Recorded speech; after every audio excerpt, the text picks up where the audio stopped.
Hey,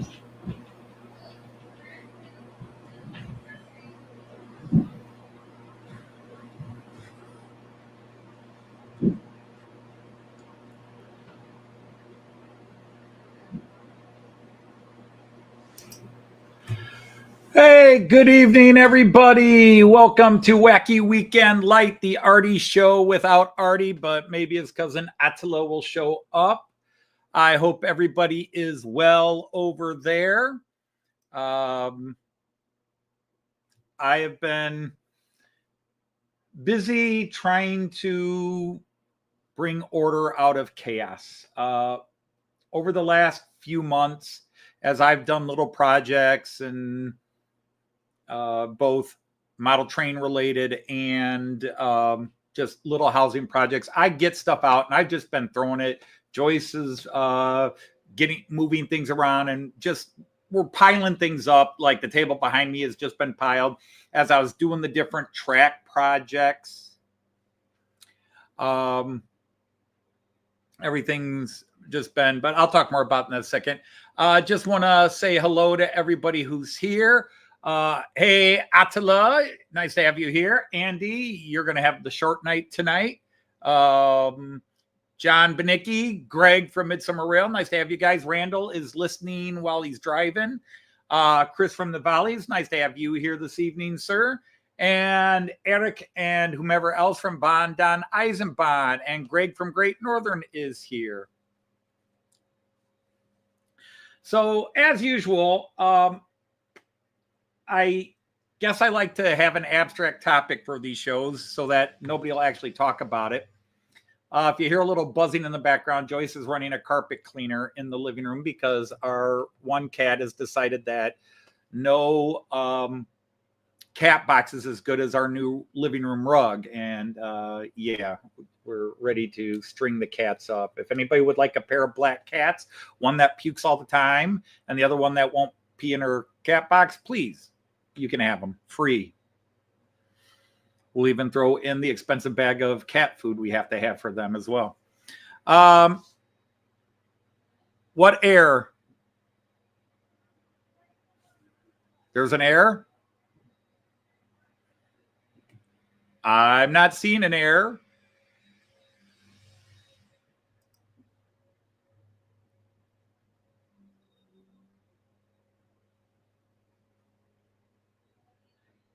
So apparently it might just be you, Eric. I don't know. So anyhow, sort of abstract thought is when you're a modeler and you're working on things, there's a level of chaos, but when does it get too much? I always find it's other things in life that make me say, all right, I've got to at least get this in order. I have been moving everything. I had a box back here just filled with all the track that I had dumped out, and I had replaced a bunch of track as well as the double slips. I now have something like 10 right-hand turnouts that I could keep 4 as spares and still get rid of 5 of them if anybody wants some C-track right-hand turnouts. Might send a couple off to my friend Christopher over in the UK. Chaos is your language. Yeah, and so I just finally got the bug in me. I've been unhappy with how the boxes of all my train stuff has been stored. And then when I got Herb's collection and took a lot out, put it on the display, I just threw the boxes wherever I could fit them. I had, when I was building the platforms, I got all my spare parts, boxes out, stuff I have saved for 7-8 years, just rummaging through anything that I say, oh, I could use this. But as I was doing that, I did the one thing we probably always tell ourselves we shouldn't do. But I looked at stuff and said, I'm never going to use this. I'm never going to use this. And it went to the dumpster or the recycle bin, just depending on what it was. But I got rid of about 4 boxes, partially filled boxes that just had all sorts of leftover parts from various model builds and platform builds and things like that I saved, saying, well, I might use these someday. And as I was going through looking for things I specifically wanted and know I wanted, I just finally said, I haven't used this stuff in 6 years. I'm not going to use it now. And if I don't use it now, it's platform based. There's no point. And I just threw it all out. So I got rid of, and then I started putting things neatly back on shelves where they belong. And then I decided to reorganize the boxes. So, the table behind me is about as empty as it's been in a long time. I still got more stuff to get rid of, things that have been displaced, but that's about as empty as it's been. But I've also done this, and I'll take you on a tour. You never saw the before. You're just going to see the after. But I'm going to take you on a little bit of a tour here. And my mic should be able to reach my voice, but I may not see the chat. But did I say, yeah, I said hi. Tammy and Ray are here. Hey, Christopher and Chase, welcome in, welcome in. But I won't be able to read the chat for a second, but I do want to share. I hope I got the right one set up. Yep, there we go. So, now it was doing fine until I pick it up and start moving it. Then it goes crappy. Okay, well, here we go. So anyhow, I had all my boxes for my locomotives and rolling stock were all down on these shelves here, but they're a pain in the butt to get to it. You can see I'm not done yet. But I moved them all down here. So now I have all my Märklin locomotives here, and then my other company loco, and then passenger rolling stock.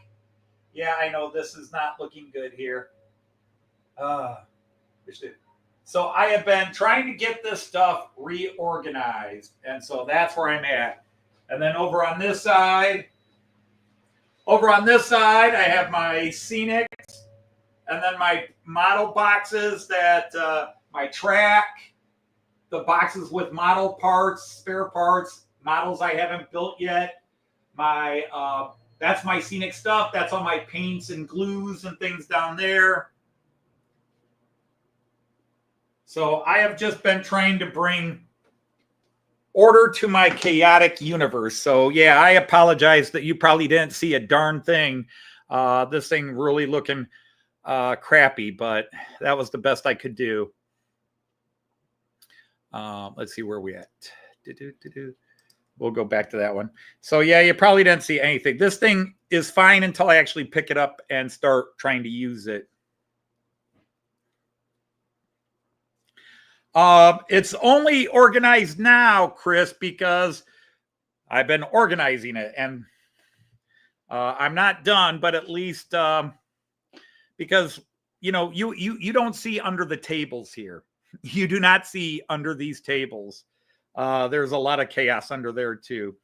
But this is, by American standards, a small house. It's a bungalow. It was a 2-bedroom, 1-bath house where the basement got converted into a family room.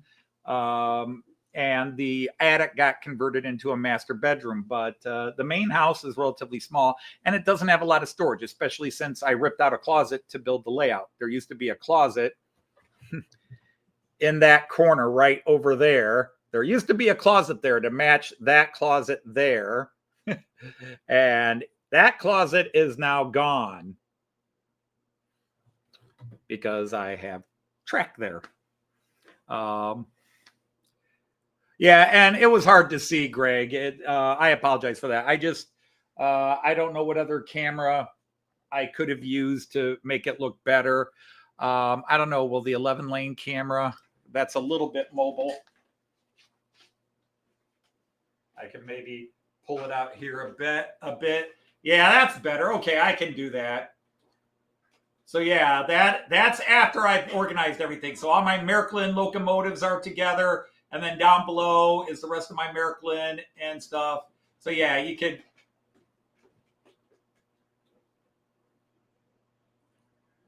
So yeah, I have just been tired of the chaos, so I started getting rid of the chaos.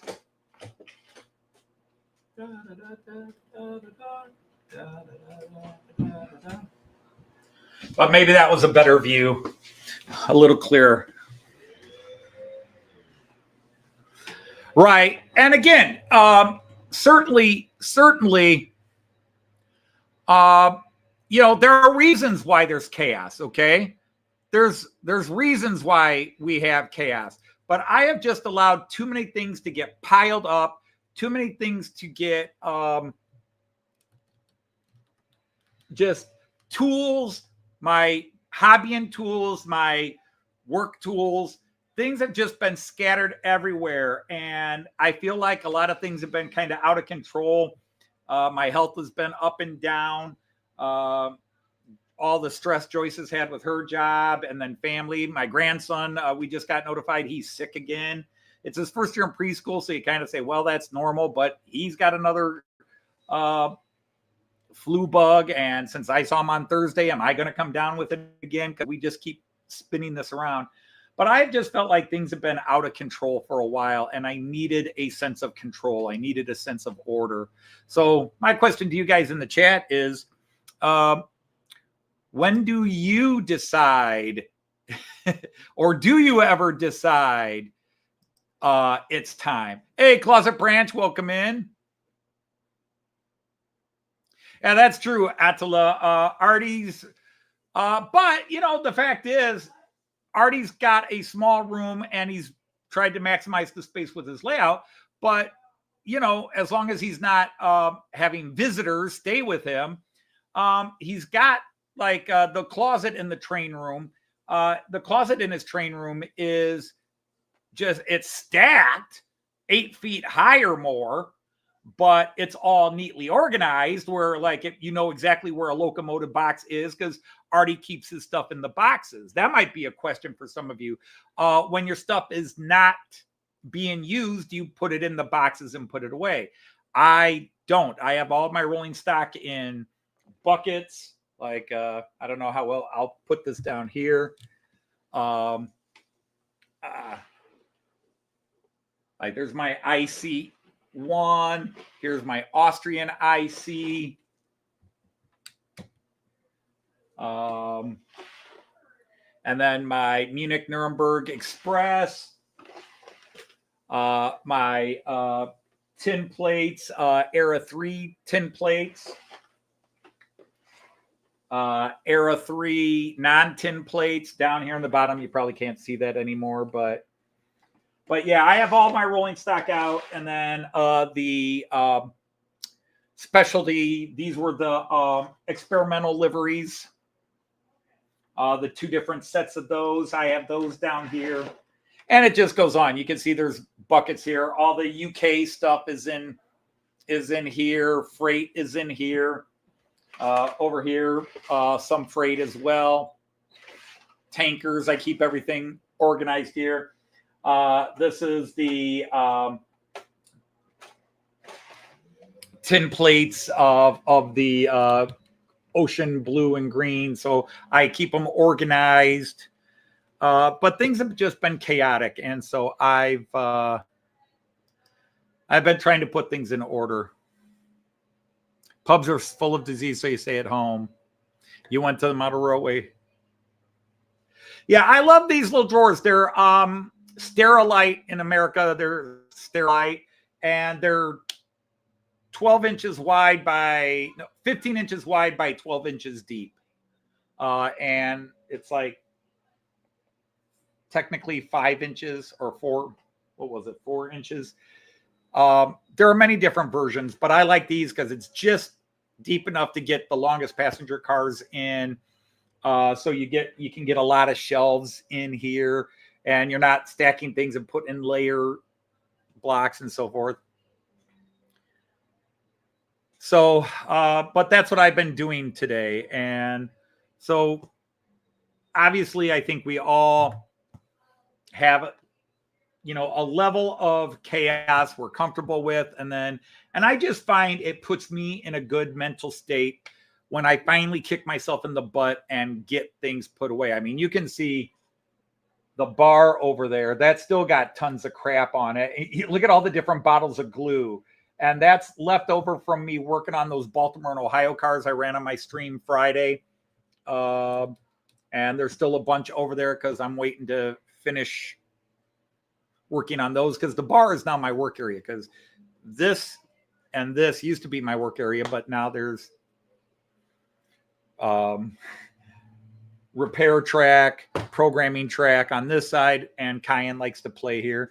And then on this side, it's computers and a much smaller work area here, which Cayenne also likes to play on. So anyhow, I'm going to go ahead and pop up the a chat link if folks want to come up and talk about anything.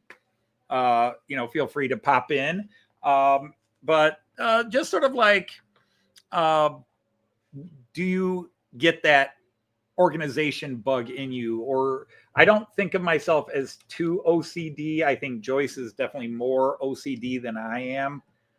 But do you get that just sometimes you got to get it all organized, reorganized? It's just, you got to do it. Yeah, Artie's training room becomes storage room. Yep.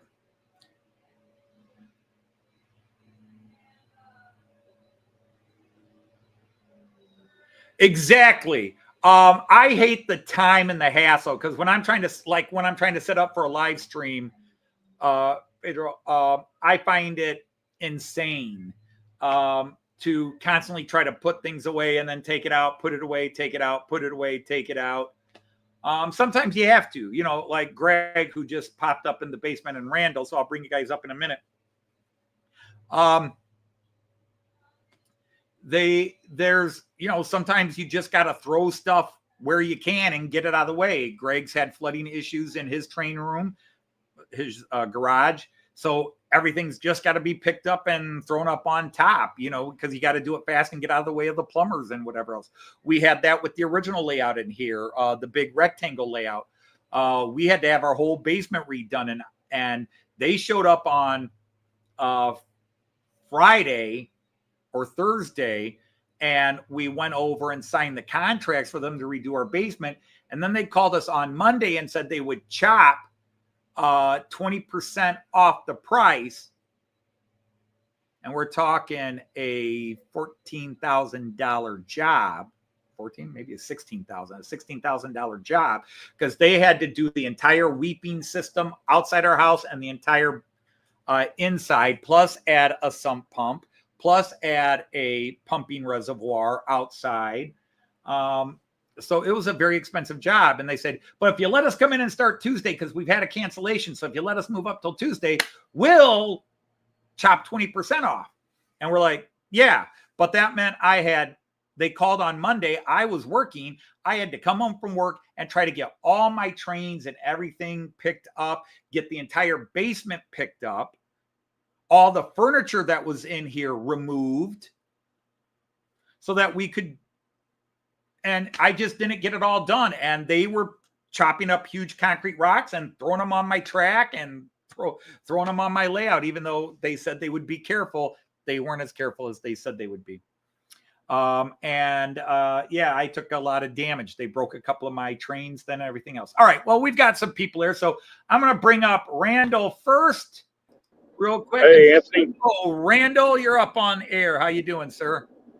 Oh, doing pretty good. Just coming into Mark Tree right now. Okay. So you picking up a crew, dropping off a crew?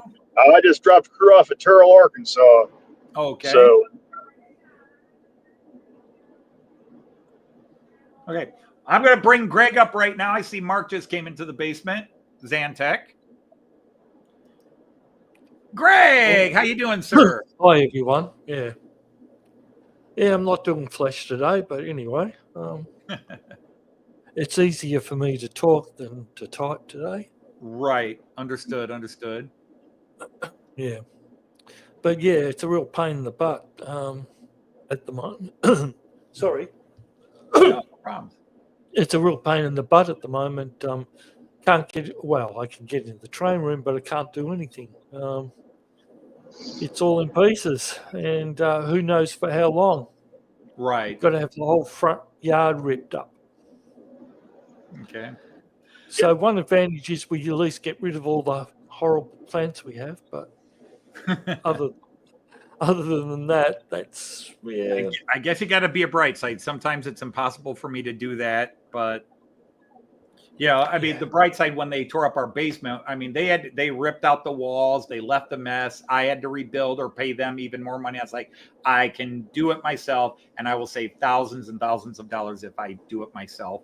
But on the bright side came later when I got the basement done, and look at the better lighting system we had in here than we had. Look at how much brighter the walls are and nicer and blah blah blah. So yeah. Yep. Well, I suppose the brighter side is, instead of having to get somebody in to clean, because the front garden not only is really hard, they're Australian native grasses, but they're very hard to get out. But there's also stones there, so the bright side is we get all that removed for nothing. Okay, good. But we got to pay the plumber mega bucks. All right, I'm going to bring Mark up real quick. Mark, you're going to be joining the stage. Hey, Ian, thanks for joining us. Mark, you're going to be on stage, but I got Eric and Willie from Bondan Eisenbahn in the basement, and I want to get them up soon too. Anybody I missed? You're up on stage now. Thanks. How you doing? You all right? Hello, Russell. Hello, Greg. Hope you're doing well. Hey, how you going? Sorry. Yeah, not so bad. I just want to come in quickly for a moment. I just want to show you something. I put lights on my station. Oh, very nice. That does look very nice. There's 3 light bars. So if I put me stop my train so I don't get run over by my 68. And if you can see, get run over by an N-scale train. You're tiny. Well, you can see one there on each side. That's there's one. Nice. There's also one back there as well. Because if you remember, this area behind me, my back scene, was in complete and utter darkness. Well, where you just showed the camera was still in complete and utter darkness, but at least now the station's lit up. All right. Hang on. I'm going to bring up Eric and Billy onto the stage now because they've been waiting down there. Hello, Eric und Willi. Servus. Servus, wie geht's? Es geht mir gut. Alles in Ordnung. Wunderbar. How's everybody doing tonight? Absolutely fantastic. Could be better. You know, Anthony, just hearing you talking about when is it too much, I'm kind of going through that right now. I mean, I've got a room back there stacked with train stuff. It looks like a bomb. So, trying to get everything kind of sorted out. I mean, I am a kind bit of organized. I am a bit of a neat freak, not a horrible one, but I'm a bit of a neat freak. And yet I'm also very willing. I'm working on a project. Projects are messy. Leave my tools out because I know where they are. So, but once the project's done and I've been very lazy about putting things away, things have just piled up. Too many projects, too many little projects, things have piled up. And I've just been, it's time to get myself organized. And I think it's an emotional thing too, is when everything feels like chaos, you try to bring what you can in order so you have a sense of order. So anyhow, they're running the Miracle 66. I would almost say I'm jealous. And on the back, we're running our measuring cup, which is on. There is one on trains available, Anthony. Oh, I know there is. I mean, technically, I can still order it from a couple of places in Germany. It's just A, expensive, and B, I got the $249. Yeah, I know. I was looking at a couple of those other ones, thinking about it too. But I don't need another one right now. We know how that goes. Randall, you're breaking up. I was just saying, somebody just blew it. Right now, Randall, it sounds like you're burping into a tin can. I'm kind of going through a dead spot right now. So okay, well now you're better. I've got Eric and Willie's layout and train because they are rebuilding their layout. They last video I saw them post about the layout was they were taking it all down and looking to remodel. So obviously they're coming on a bit. They got trains running. That's very nice. But they've got that Merklin 66 going, and I wanted it when it came out and then elected, nah, that would be silly to get it, and I regret it. But on the flip side, if I'd gotten the 66, I wouldn't have gotten the 249 I now have, and I do like the 249. Although if I see the Vectron or the 66 for cheap when I go to Germany at the end of May, it may come home with me. Although I did just buy a locomotive. I'm not going to tell anybody what it is. And poor Jean Ricard, last night he heard me talk about like, well, what'd you get? What'd you get? I'm like, I'm not telling you. You got to tell me. No, I don't. Now I can't sleep because of you. Good. Oh, that, we all have problems. Well, I usually give them little heads up like, yeah, hey, before I show it to anybody else, you're my bud. I'll let you know. But this time I'm being mean. I'm not going to let them know. Lol, Andy. Yeah, just a little evil. That's all. Just a little evil. All right. So now we have Chase is here. Hi, Chase. Hi, Chase. Hello, Chase. With his UFO going in the background.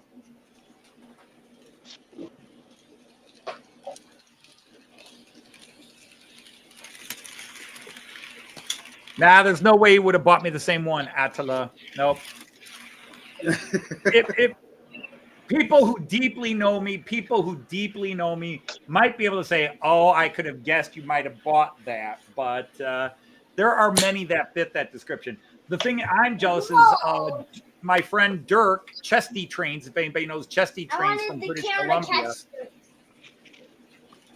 He just showed off his new Model Ban Union Desero thing for, and that's a gorgeous locomotive.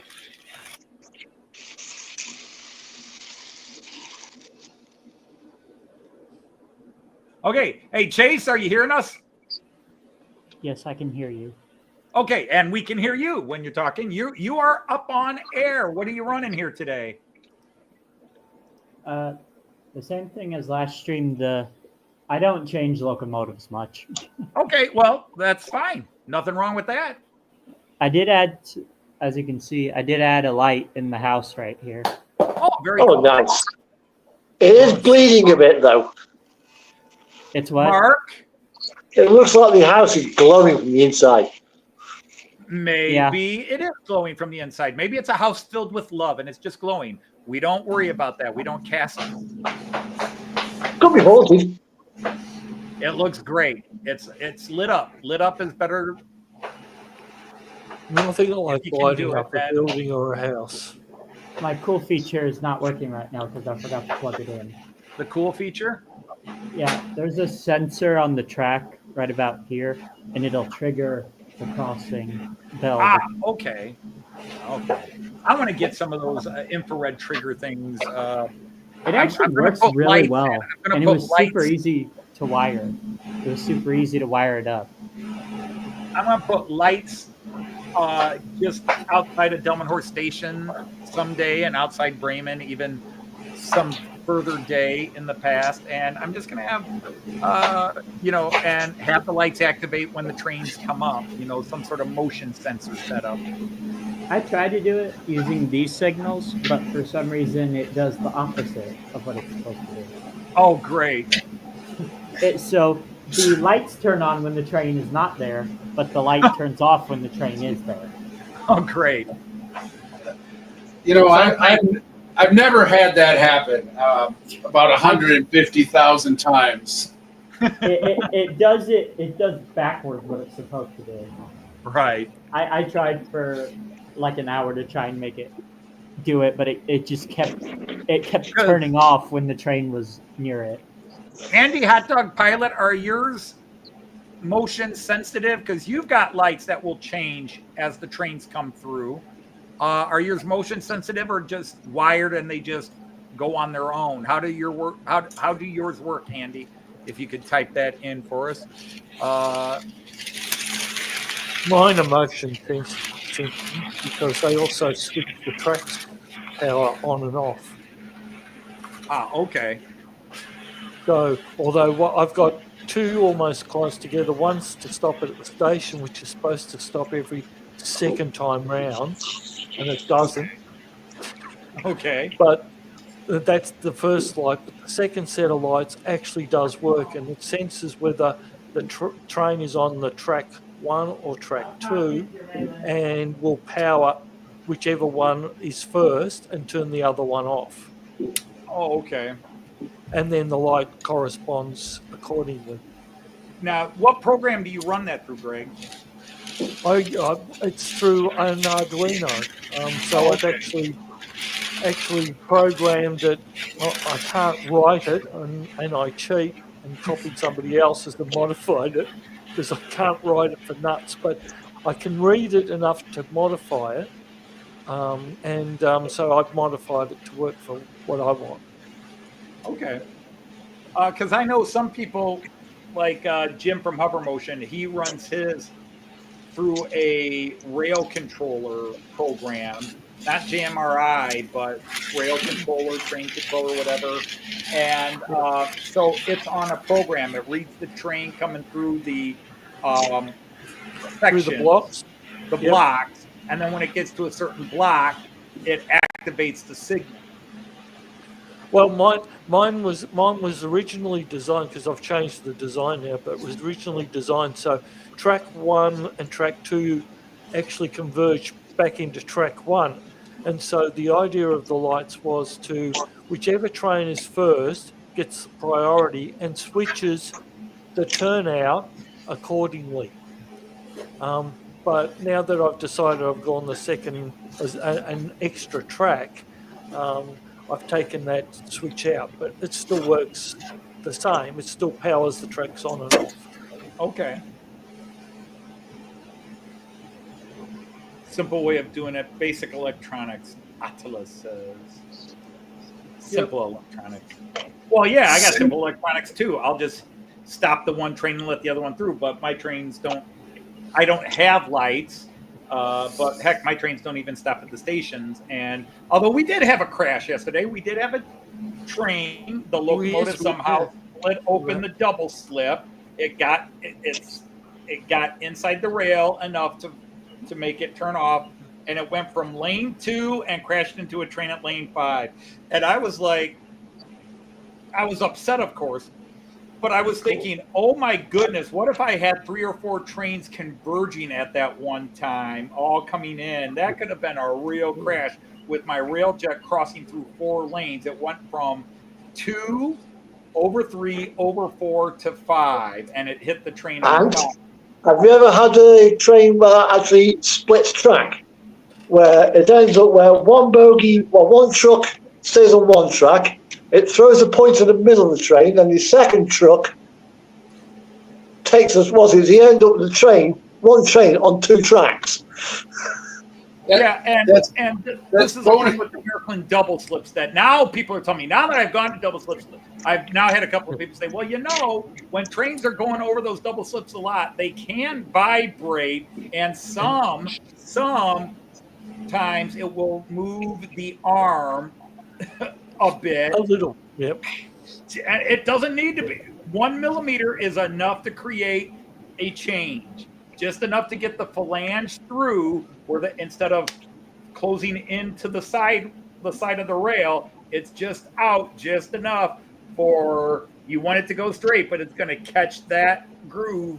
And I've had that happen, and I've blown up. I've actually melted a train until I put in a DC Concepts short protection, which is absolutely amazing. The minute something goes wrong, the power is gone. It's just instant. So since then, I haven't blown up any trains. But I had that happen where a train had been running over it, and the point moved slightly, and of course, the train got stuck there, and bang, it went. But see, I have sensors in my track, which you can't do because you've got the third rail, but I have infrared sensors in my track. so they detect the auto stop. So the main station's got auto stop on 2 of the tracks, and then the signalling is all done by infrared sensors inside. So I drilled holes and have inside infrared sensors. Right. And my Central Station 3 has that. If it detects a, what is it, an amp spike of Yep. even a half amp, everything shuts. Yep. And, Well, if it has any short, so it's got 2 protections. If it has an amp spike, it cuts everything off. And if it has anything of a short, like something derails and it crosses the 3rd rail and one of the side rails, again, automatic shut off. So well, I had fuses on there. I had electronic fuses that as soon as the current increases, but they never seem to work properly. So the DCC concept's absolutely stunning.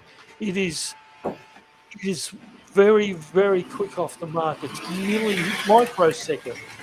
And you go, why is my train stopped? And then you look and something's not right. It's instant. So well worth the money and well worth the protection.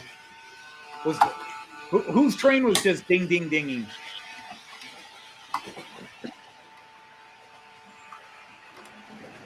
I'm bouncing between people running trains. Yeah, no, it wasn't us. We had to shut it down. And controls went. The MS2 went dead for some reason. Oh. I had to stop because my train uncoupled. Okay. Yeah, no worries, no worries. I heard the bell ringing, so that drew my attention, and it did sound like an American bell. So I wondered if it was maybe Chase going ding, ding, ding, or maybe it was Randall. I was thinking Wasn't me. It was me. You'll probably hear it in just a second. That is if this train will stop uncoupling. That looked like an angry coupling right there. I'm actually going to step out of the van for a little bit and use the restroom. I'll be right back. Thanks. Please don't take the phone with you. No, don't worry. I won't. I'm leaving it in here. Do a naked gun. Go. I'll be back. Oh, I shouldn't have had all those burritos. That's on the OF page.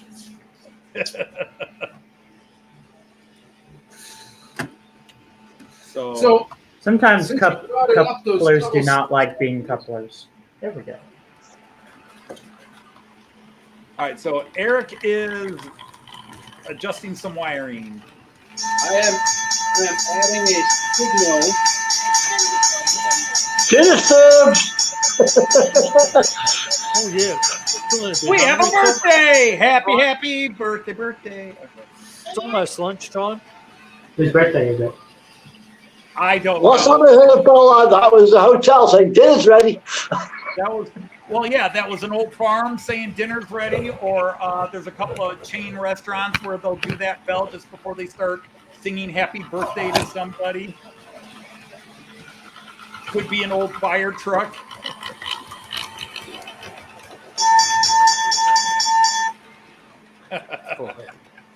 Fire!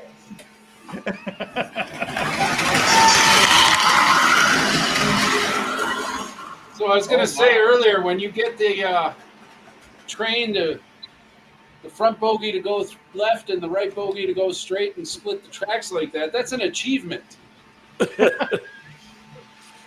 It's one of those Some- achievements I don't need to have, but yes, congratulations. And you get that sound.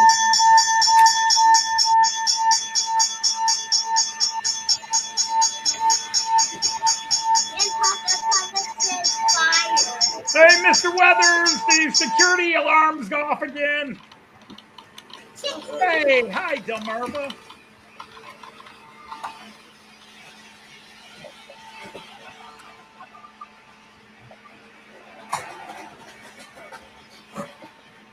Hey, Chase, What?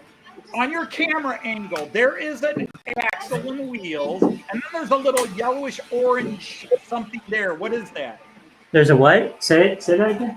All right in front of the camera, next to the track, there is a axle and two wheels, right? Right. What is the little yellowish, orangish thing in front of the axle there? You mean this little person? Ah, it's a person. Okay, well, he got taken out by the axle that came off the train then. Okay. Oops. Either that or he thought he was Arnold Schwarzenegger and was trying to bench press the axle. Maybe. I'm not sure. I'm not sure what he was trying to do. I didn't even know he was there. It's all right. I just have to ask, and if there's an opportunity for a joke, I will make it. John Benicki, more cowbell. That's right. More cowbell. If anybody knows that Saturday Night Live. Well, the old adage is if you don't laugh, you're going to cry. So let's laugh. Yeah. But it's easy to make fun of other things, but in that case, it wasn't hurting anybody. But I can't help it. If I see something, I got to say something. These couplers, none of these couplers want to stay together for some reason. Well, I have had my happy little European couplers. We've got a winner over at the blackjack table.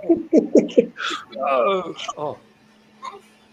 Maybe this will work better if I do it running backwards. I don't know. Or here's a classic idea. You turn the freight car around. Sometimes that works. The bells made me deaf, Esmeralda. The bells. Ooh, the bells. Polar Express.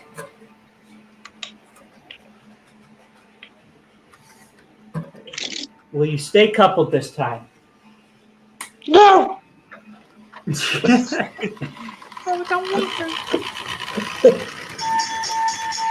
I don't know why certain. Uncoupling It's my- like sometimes they want to stay connected, and other times they just want to be not connected. sounds like my parents. Sounds like bloody dapple engage couplings, that does. Yeah, it does. You guys are In talking fact, about like sometimes they'll randomly decouple. For no reason. Yeah, I know. Yeah, that's what mine likes to do. It likes to randomly uncouple. You'll go around 4 or 5 times, and then for no reason, it'll just go pop. right. Yep. But see, I had That's my why I replace most. That's why I replace most of my dapple stuff with magnets. I forgot to start my train on the interlude. Well, there you go. Now we got a time. See, I had my happy European couplers that rarely uncouple. And then I got some 00 trains from Hornby and was introduced to the tension lock D couplers, or whatever you call them. Or D couplers. I'm running out of jokes here. Horn hook couplers are better. Inconceivable, you running out of jokes. It can happen. The well can run dry.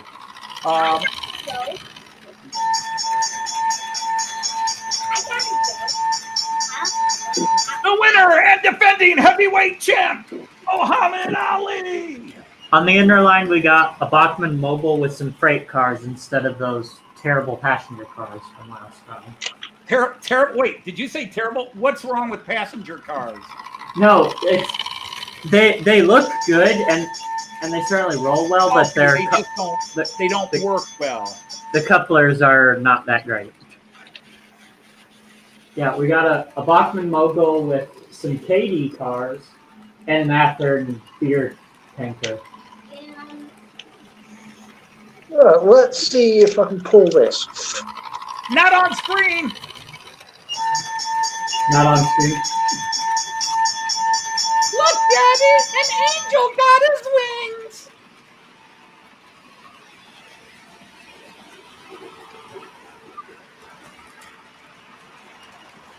I mean, I never really consider a train car bad. Just only when its couplers are bad.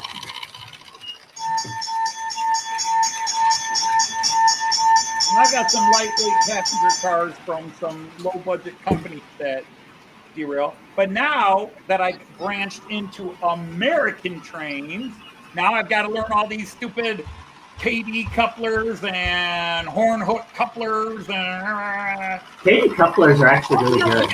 all the European couplers work together. They Yeah. work together. All the couplers on the cars on the inner line are all Katie couplers, and they work really well. Look, teacher, an angel got its wings.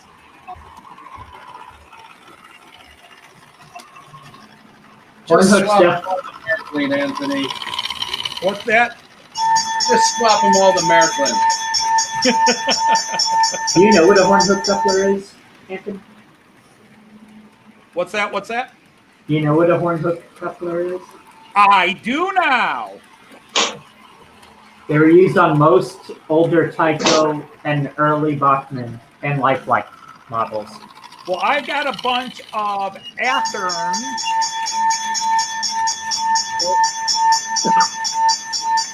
Come on, Bella's annoying. Password. Let's go to the bonus round. Okay, I'm going to run out of here. I came up with a few more, but now I'm running out. We're going to have to slow that. We're going to have to slow. Tom and Well, Jerry. in a minute, I've got a swap rolling stock. That was a custom box car I found at a train show. Oh, that's cool. I don't remember the guy's name, but he makes all sorts of train cars We have a bingo at table 73. based on like media and You know, check this out, coming round now.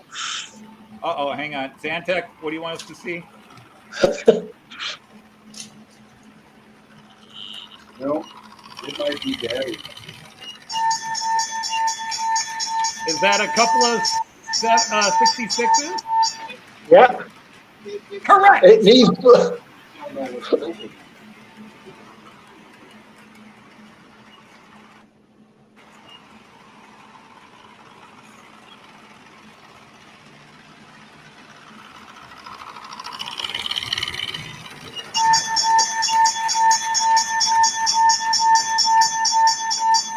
One of you has got the correct price on The Price is Right. Let's see who it was. The one of you who bid $1,782. Come on up. Yeah. All right, Chase. what you cut We're out. gonna have to ask you to turn the bell off for a while. I think we're all getting ding dong crazy. Yeah, it's driving me nuts. That train hand needs both those 66s to pull it. Well, as long as they're working together and not going opposite directions. If I did it consistent, that's what I would do. If that happens, just flip the engine magnet on the motor. I'm gonna download a copy of this live stream, and then I'm gonna take all of Chase's bits, and I'm gonna perform "Carol of the Bells." Carol of the Bells. It's a Christmas song. Dung dung dung dung dung dung dung. I know. Dung, dung. You know, Ding, Bachmann father, done, ding, father, done, ding, father, done. actually, hold on a second. I have a train that can do that song. Uh-oh. What? Bachmann, if you might know, made Easy App trains and were equipped with a special Christmas mode where they can play music. Yes, my Christmas locomotive, my Class 1, my very fancy Märklin Class 01 Christmas steamer plays a couple of Christmas carols. Yeah, but the difference is the Bachmann one actually kind of syncs itself with the music.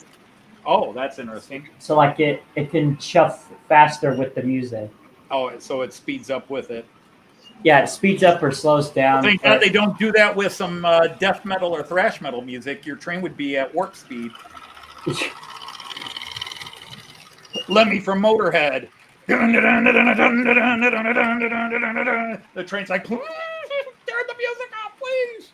It's definitely one of my more feature-packed trains. Hey, Robin Taylor's here. Hello, Robin. Good day, good day. Clintonville is here. Hello, hello. And what? Oh, Greg says he picked up his Athearn Genesis Amtrak Phase 5 engine today. I need an Amtrak Phase 6. and I need it in 3-rail.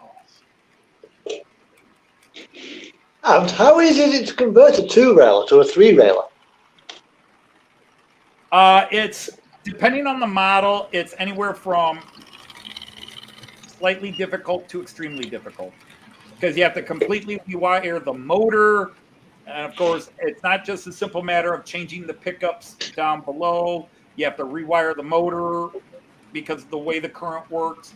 And in many cases, AC runs at a higher voltage than DC. DC is what, 13 or so, and AC is 16. So you got to make sure the motor and the wiring can handle the change in load.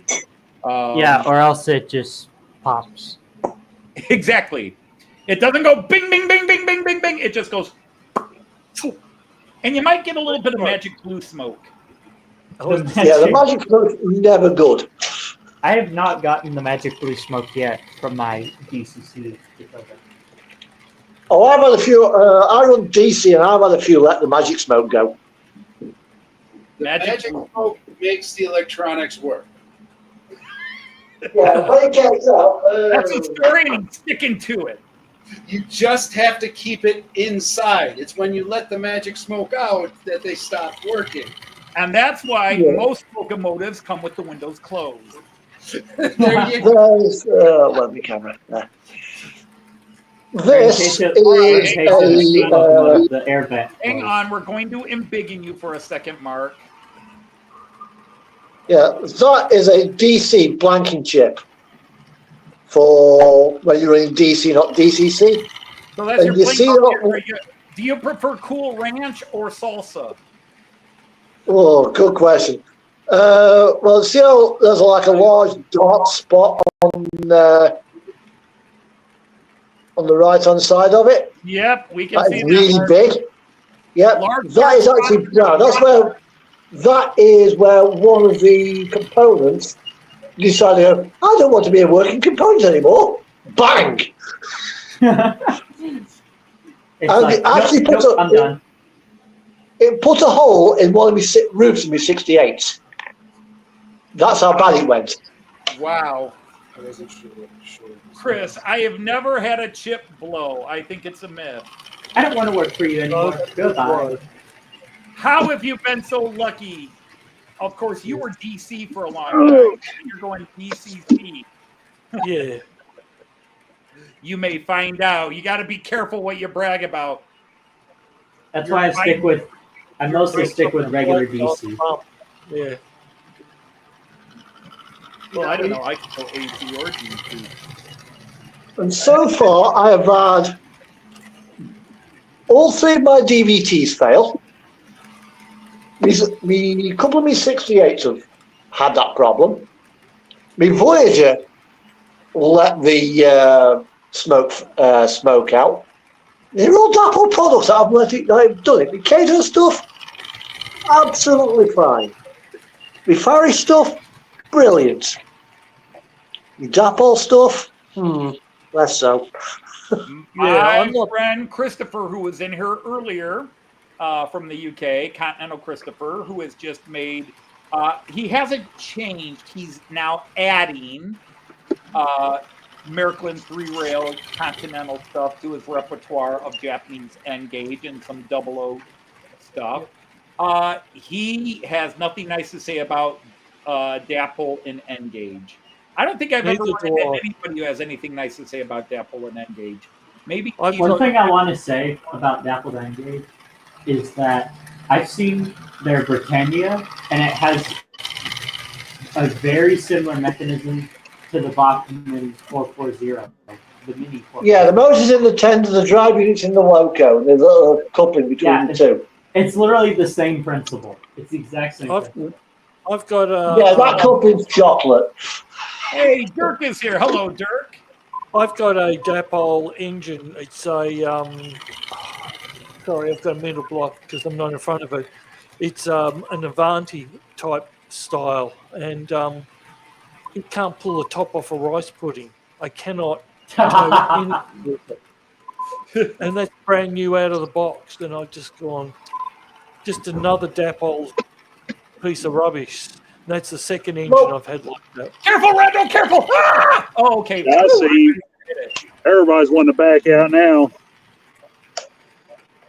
Well, I thought you were going to hit This that. here, Greg, my Sorry? 153. Yeah, I got me 153 here. That's not bad actually. It's nice and quiet. Oh, well, yeah, actually, I should say that my 153, my new, the Gauge Master one, It's the that is a same one. well, that is okay. That one is okay, but the other one, it's a Pennine or one of those. And I'm never Oh. buying Dapple Yeah. Pen Gauge. Now, Attila Varga is making a reference to something here that has kind of been the big news in the continental train market. Roco, an Austrian company, they are releasing over the last couple of years and the next couple of years a series of 8 different super high-end new sculpted high-speed train sets, including a couple of rail jets, the night jet, one of the Swiss high-speed trains, an Italian high-speed train. They're releasing this whole set of them. And their night jet, which I believe was the second one off the block, yeah, they have a decoder that not only is glowing, it goes really hot and catches fire, and it's been burning the trains. I mean, literally melting them to Industrial Park Access Road. a pile of goo. That's how hot they're getting and melting. They had to recall them all. Now, it wasn't the entire run, but it was definitely a certain run where this was all happening. That why it happened in the middle of a run, I don't know, but they recalled all these from a certain lot number. And they've asked everybody to take it to their local train shop and either exchange it or you can send it back and they'll fix the problem. They know what the problem is. Google ladies. Why did you release it that? But yeah, because I took a little bit of a stab in it in our last parody song that I sang, where I did Pink Floyd's Brain Damage, and we called it Train Damage. And the second stanza is, my new night jet has been recalled. Because, yeah, they all got recalled. Oops. Google lady is talking. Well, I will be back in a moment, but I'll leave my Caledonian Sleeper trundling around the track for you guys. Sure. Thank you for warning us. You listened to the CSN song Southern Cross. I put it into your head. Yeah, I could do that. I will talk about songs, put it in my head, put it in their head, get songs in my head, and I just throw them out there.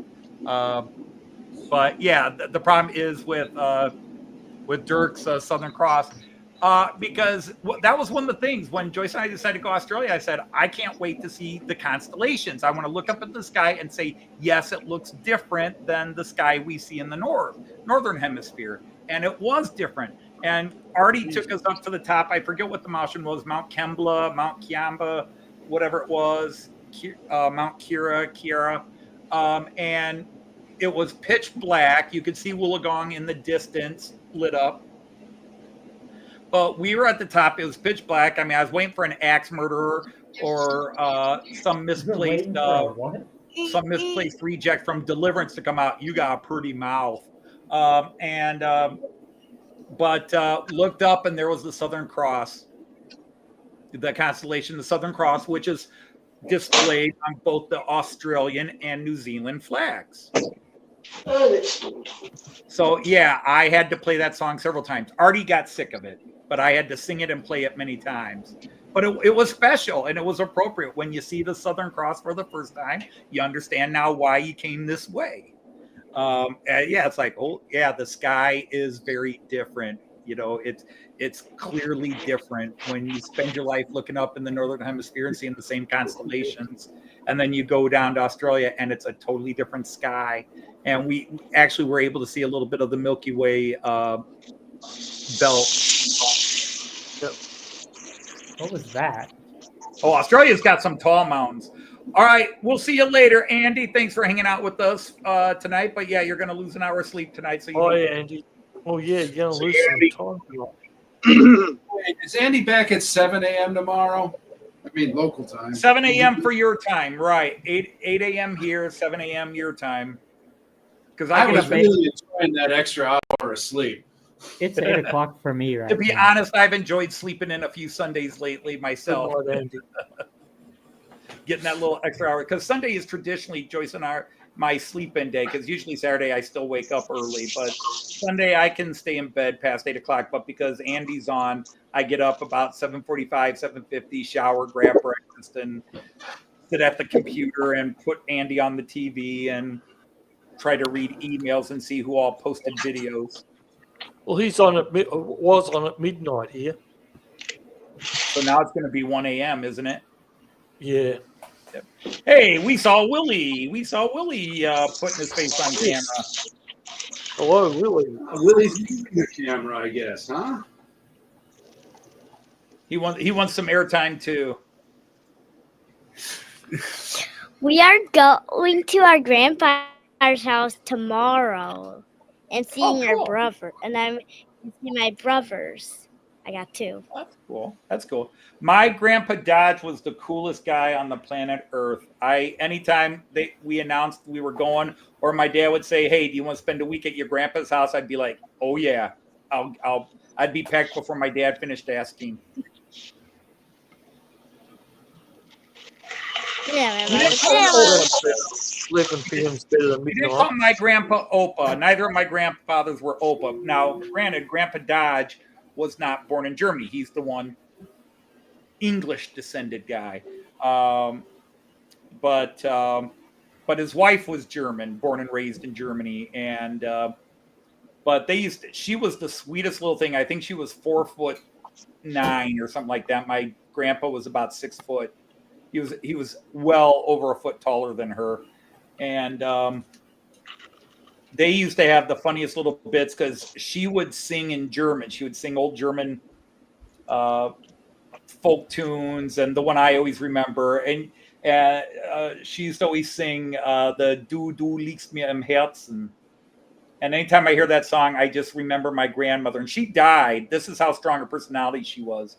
She died when I was 4.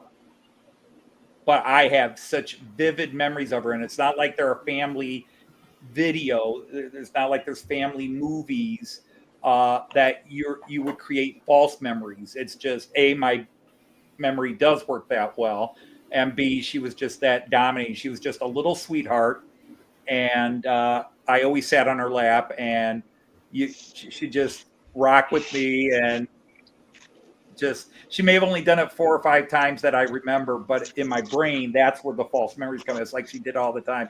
One of my grandfathers was a builder, a tiller, and he actually built some of the original Geelong football ground. But he died when I was about 7. But he moved into the country, into a little town called Bort, and built this 2-story house. And upstairs in the 2-story house was a full-size ballroom. All right. Good night, Chris. Oh, good night, Chris. Our UK guys are going to bed. They got to make up for that hour of sleep they're going to lose. Yes, John Benicki. Little Willie was a song by the band Sweet, who also gave us Ballroom Blitz, Fox on the Run, and Love is Like Oxygen, which is Joyce's favorite Sweet song. Yep. We may or may have not used that for bedtime songs. May or may not. We refuse to confirm. Yes, or Robin, deny I that. do have a YouTube page. It's Midsummer Railway N Scale. Yes, Greg has a brilliant channel. Unfortunately, things are obviously in chaos now, but there's no doubting. You go back and watch your older videos when you were building the one and do all the videos on lightings. That's where I fell in love with your channel. And again, had the honor to, there was no way we were going to come all the way to Australia and not see you. We've been talking on YouTube for several years, so there was no way we weren't. But so anyhow, the funny thing is, my grandfather, even though he was married and had kids, he volunteered and he joined the army and fought in World War I in the trenches. Thanks, And- Robin, for picking it out. And the funny thing is, I think I've told this story on here before, but I've also told it on my other live stream. Anytime my grandmother sang German or spoke German, my grandfather would get grumpy. Stop speaking that kraut. A little gondola. Gaetana, stop speaking that kraut. Stop singing that kraut, Gaetana.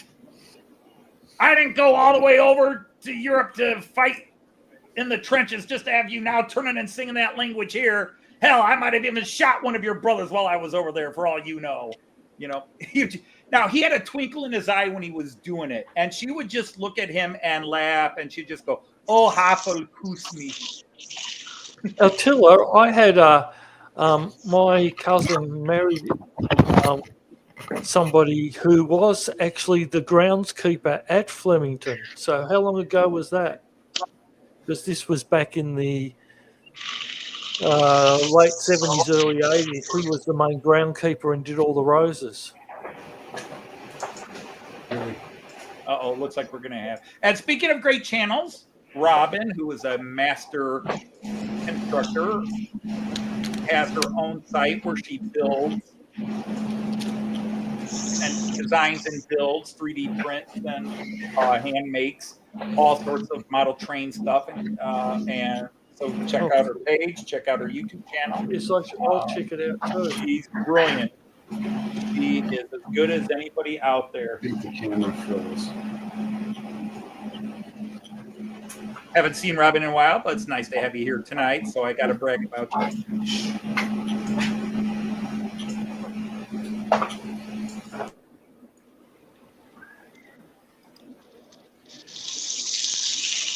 Nope, I would sit here and say, no, my family doesn't have anything famous like that, but you can't go anywhere in this country without somebody in my family being involved. For example, there's a famous landmark in Wyoming, it's the hardened up lava of an extinct ancient volcano. It's called Devil's Tower in Wyoming. I think we lost Eric and Willie. Devil's Tower, but it was called Bear Claw Mountain by the local Sioux tribes out there, but it became known as Devil's Tower because Colonel Joshua Dodge named it Devil's Tower, and that's the name that stuck. They're back. Okay, I think they're back. Well, there's a white screen there. Now there's a black screen there. Of course, you have Fort Dodge and Dodge City. You have Grenville Dodge. Yes, my family is Dodge of Dodge cars, right? But the Dodges of Dodge car are a different line of the family from the Dodge of. See, I should have been connected to model trains. I should have been, because Grenville M. Dodge was the head of Union Pacific when they did, and he was there, and he was one of the guys that drove in the Golden Spike at the famous ceremony. There they are. Oh, hi. We can see you. And we're back. Grenville Dodge was also the general who burned Atlanta. You know, under Sherman's orders, but it was Grenville Dodge and his troops, which included my great-great-grandfather, who actually burned Atlanta. And we put on our pig train. My great-great-grandfather was, he used to look after cricket bats for everybody in the world, and he used to repair them. And he used to live in Hull, and at 88, not out, he was still repairing cricket bats for all the famous cricketers, including Bradman, etc., etc. Ah. So that was on my dad's side. You put on you've got Willie, you and your dad, you have the Glückstein train, right? Yeah. You gotta talk a little louder. I don't know if you heard. Yes. Me too. Yeah, oh, I heard you, and I saw the nod. Okay. Yeah, Remember, I'm a former teacher, so a kid just has to utter at the lowest decibels, and I automatically hear it. I can't hear anybody else, but when a kid talks, I'll hear it. I think I need to go get some hearing aid. get these low levels of volume that come out of him sometimes. Plus the noise canceling benefit when the high levels come out. Somebody in the family has got his autograph book, and he has this autograph book of all the cricketers, about 425. And that's the eldest in the family. But, and then my wife's side is very famous too, because here in Melbourne, that Artie will know, not Attila, but Artie will know, there's a whole suburb named after her family, and that's Keysborough. And they were big land barons where they used to own the land from Keysborough to Dandenong, which was an absolute, including Southland, which absolutely was huge. There's today's useless information. Overall, pitch for the Cubs in the early 20th century. You guys, oh, that's cool. None of the people in my family played pro sports. My dad was the one that maybe had a shot, but Korea ended that.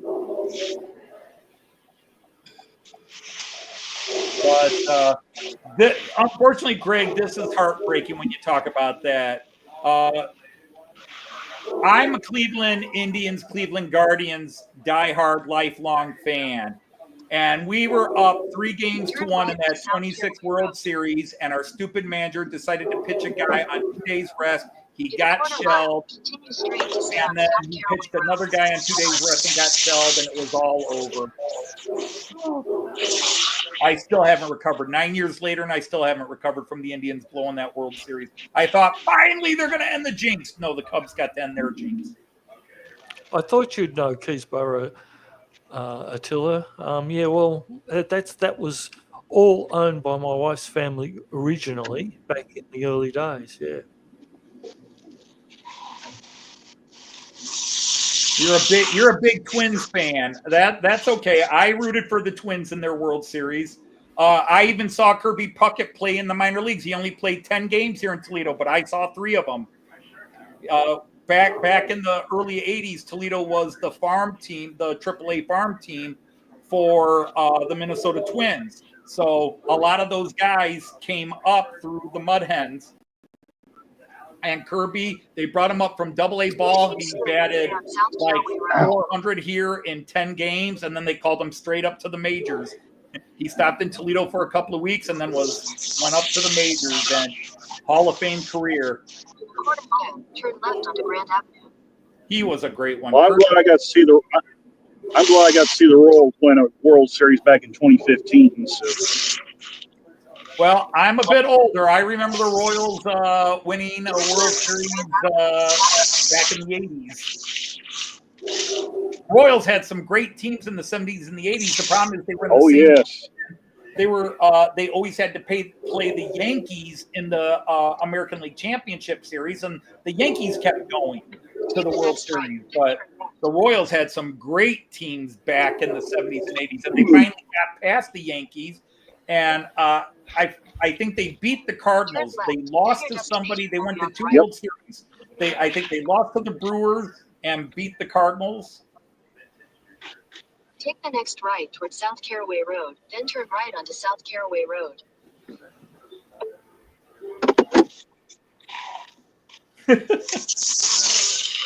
Robin?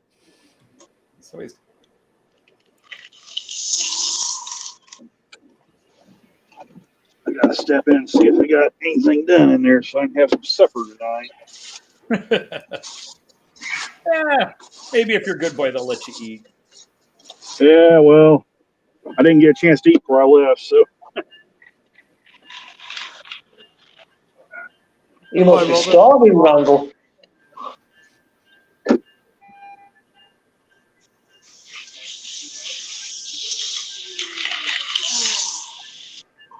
One of these days, we're going to have to get Chase to set up the camera at the alien scene. Oh, yeah, that'd be cool. Do-do-do-do. Let's Scully and Mulder.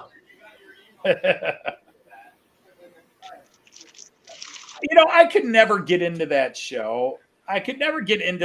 Because Scully and Mulder are supposed to be these highly technical, very scientific-minded people, and yet they're always going up, it must be space alien ghost thing.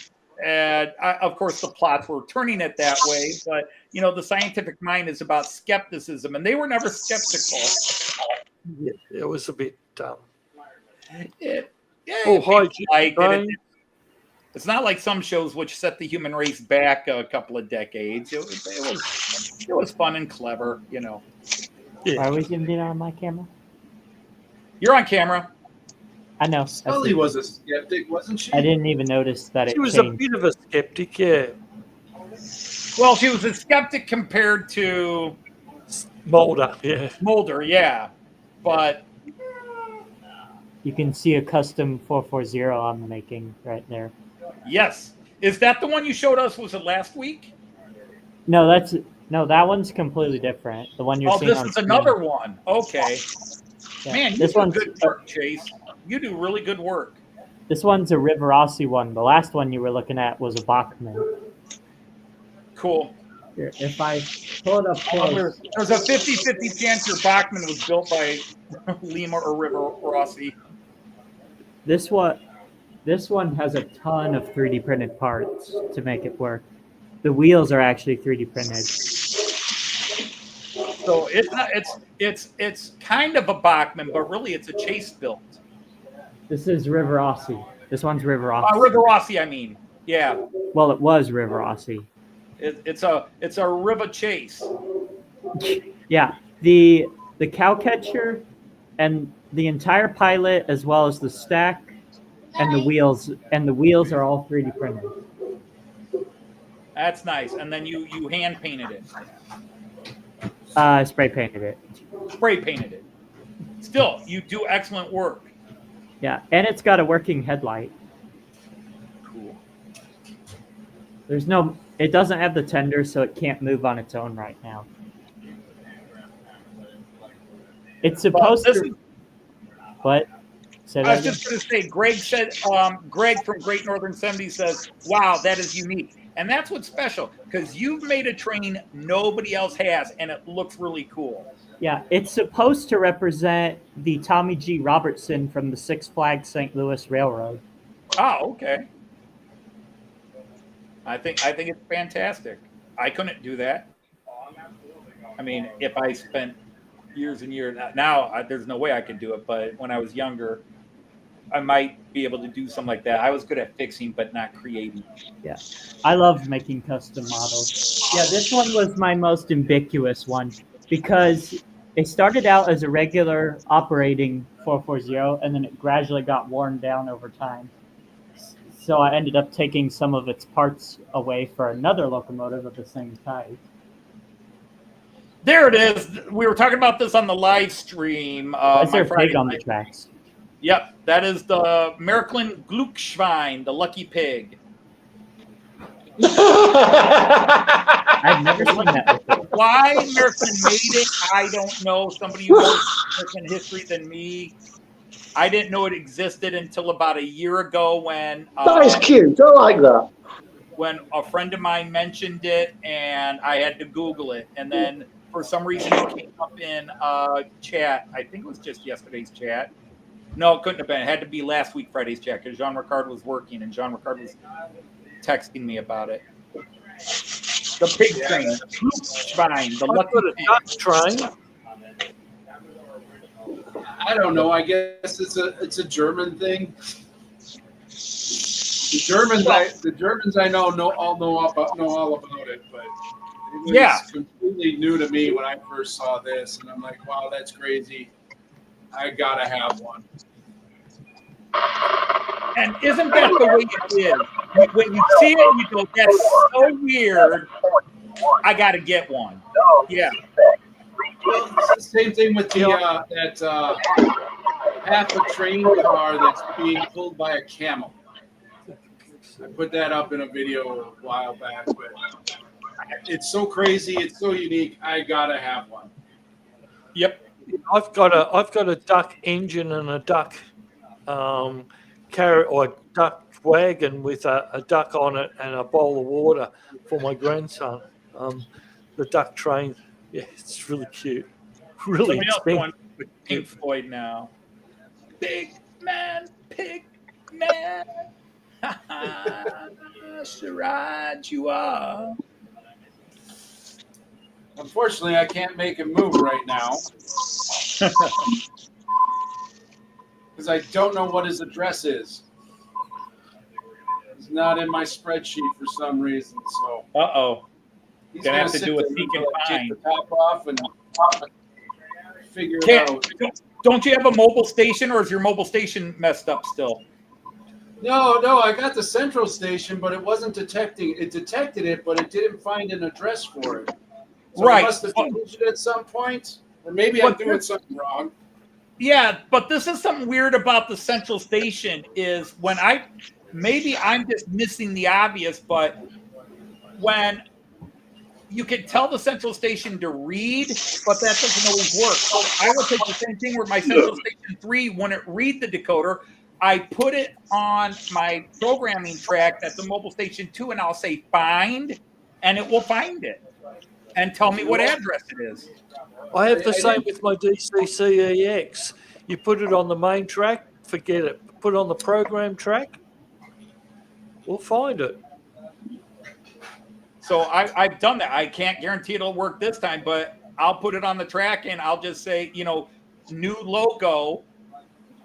And if it's already in there, it'll find it and say, oh, wait, no, it's already here. Otherwise, it'll say, okay, do you want to enter it manually? No.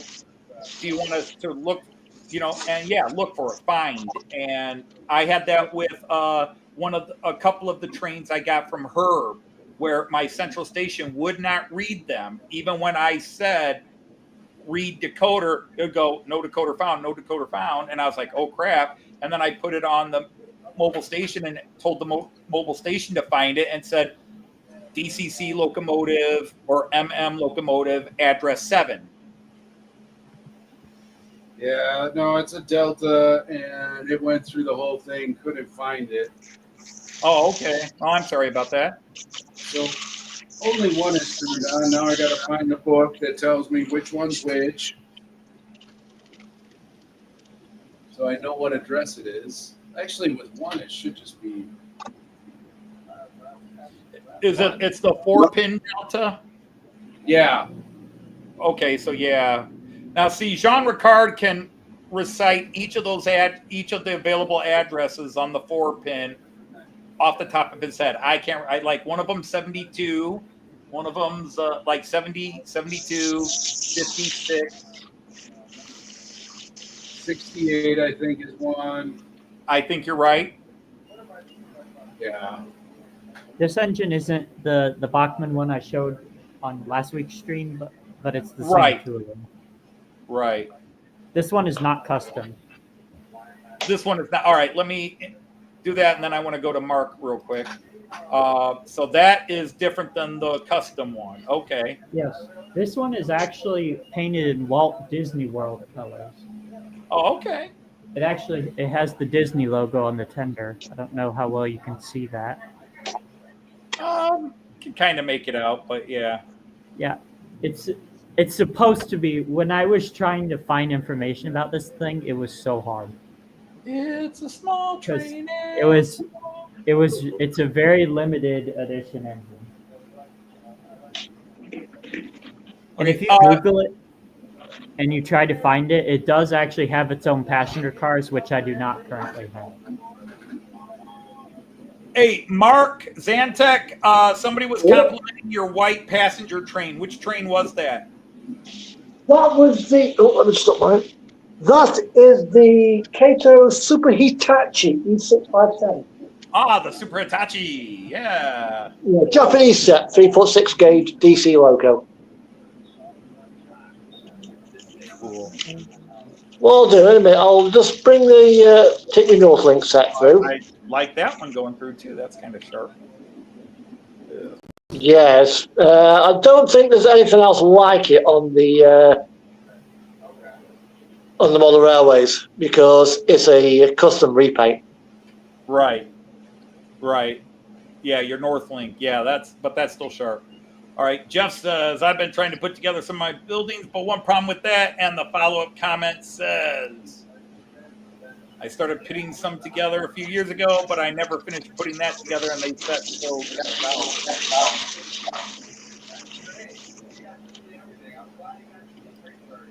Well, that's what I started doing, going through all my boxes and boxes of spare model parts, model buildings and platforms and bus stops and that. All the stuff I didn't use because I was doing a lot of custom fitting. Like I would buy an entire big box of bus stop components because I needed the glass panes that came in that box. I didn't need anything else from it. I just needed the glass panes to make the Delmenhorst train station.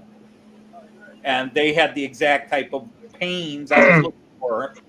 And so a lot of kit bashing. So you're missing stuff and you're frustrated. See, so as I started to show off, I just threw away a bunch of stuff.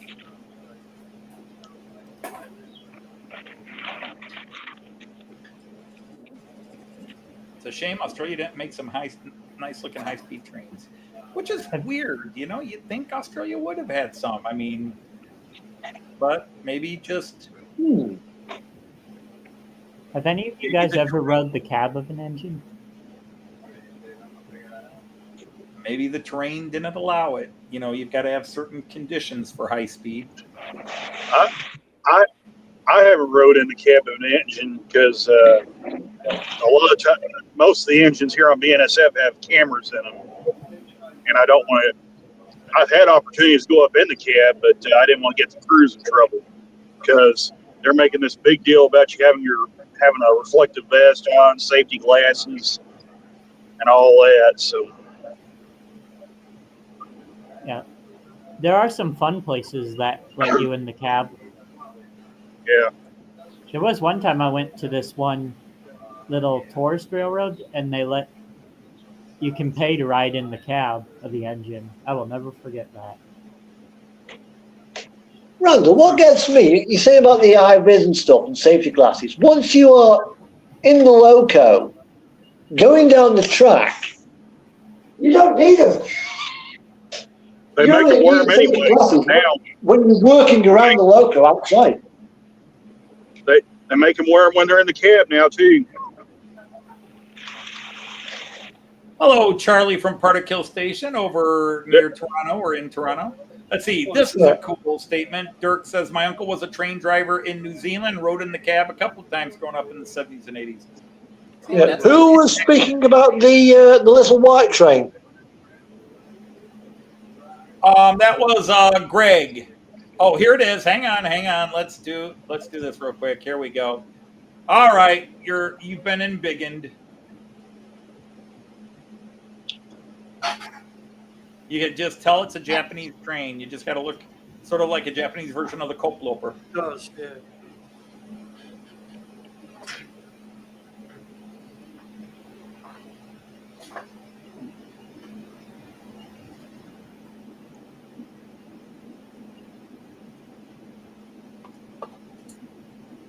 My engage from Tokyo.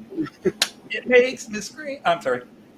Funny enough, this train does actually run from Tokyo Ueno Station up the Joban line towards Fukushima. Cool.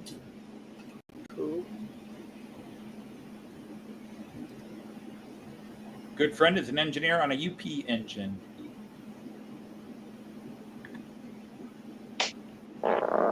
Well, my good friend's an engineer on Starship Enterprise. No, that's a different story. I've been out on UP recently. I was a bar out driver out in Pratt, Kansas. Hey, Eric, how are over you? on UP.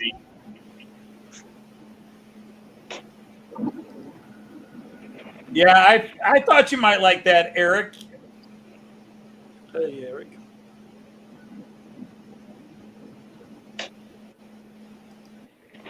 I was going to show you guys a picture of Tommy G. Robertson, but I'm trying to find an image that is not copyright claimed.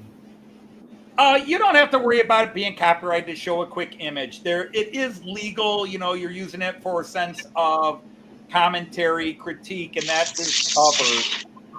Comes under fair use, I think, Gaz. And if there's a copyright image, like if you leave the copyright Bye, Robin.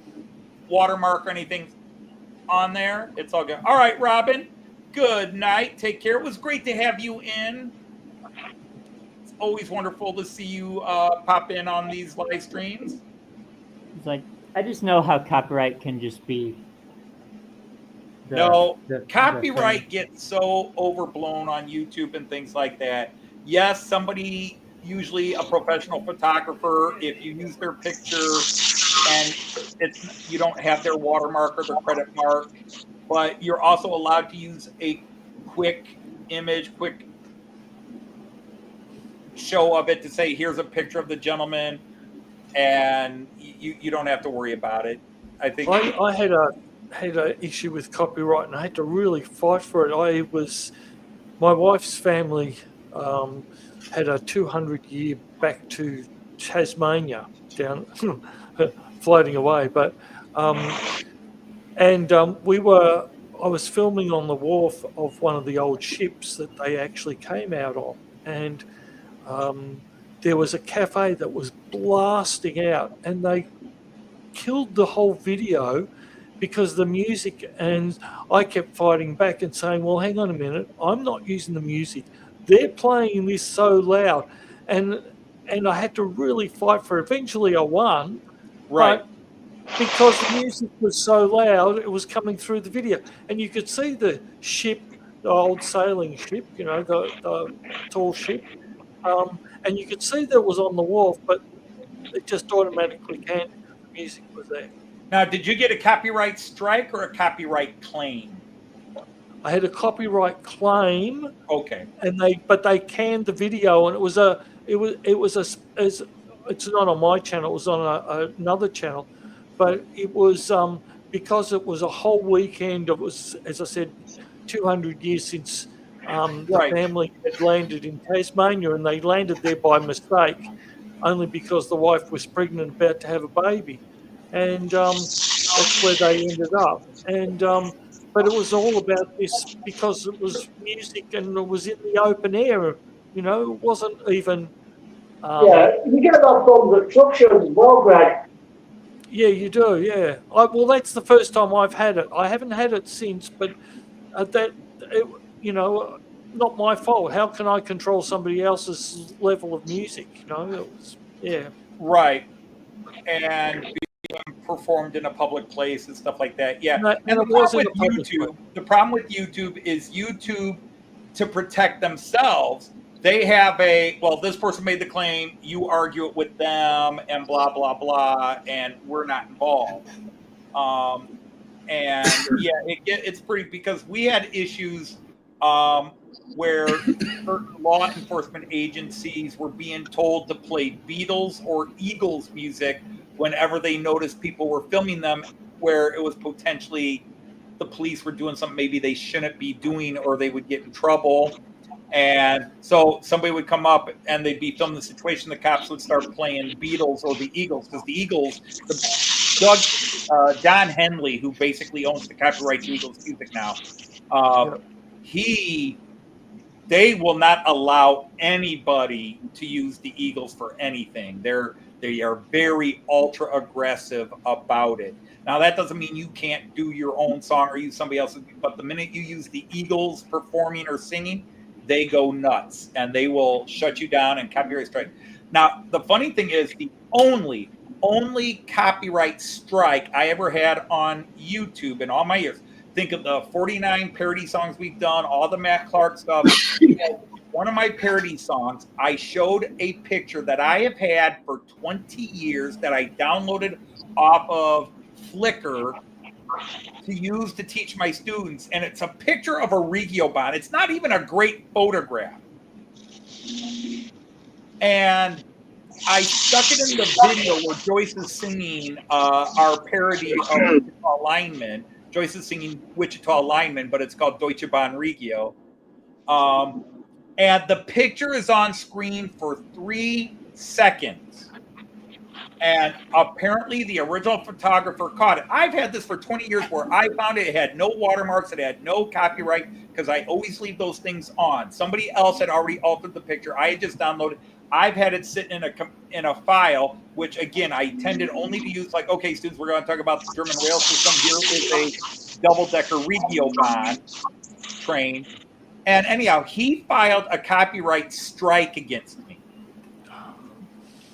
And I wrote him a letter saying, hey, look, I picked this picture up 20 years ago, or 15 years ago at the time. 15 years ago, it was off a public site. There was no copyright, anything else. If you look at my videos, I always leave watermarks and copyright claims and everything in. I will take the video down and I will edit out the picture, but did you need to go this nasty about it? Because YouTube didn't file it. The guy did. And he never responded. He would never respond to my complaints. I mean, I wrote an apology, but I said, really, you had to hit me with the copyright strike? You couldn't make a claim, or you couldn't even send me an email and say, hey, that picture at 2:45 in your video is mine, and I don't want you using it. And I could have fought it. And probably won, but the hassle and sometimes the cost of fighting it is not worth it. And it wasn't even like some artistic picture either. Yeah. And it's on the screen for 2 seconds in some small channel's parody video. Do you really think I'm trying to profit off of your crappy photograph? But we've never been nailed on the music. We've never been nailed on anything else. We do get copyright claims a lot, but I don't monetize our parody songs because you flopped off. The thing is, most copyrighted images I think we lost audio or something. Would fall under the fair use. Yeah, it should fall under the fair use. Yeah, it should fall under the fair use. I was live streaming a funeral, and no, not YouTube. YouTube kept going. Facebook absolutely stopped the live stream.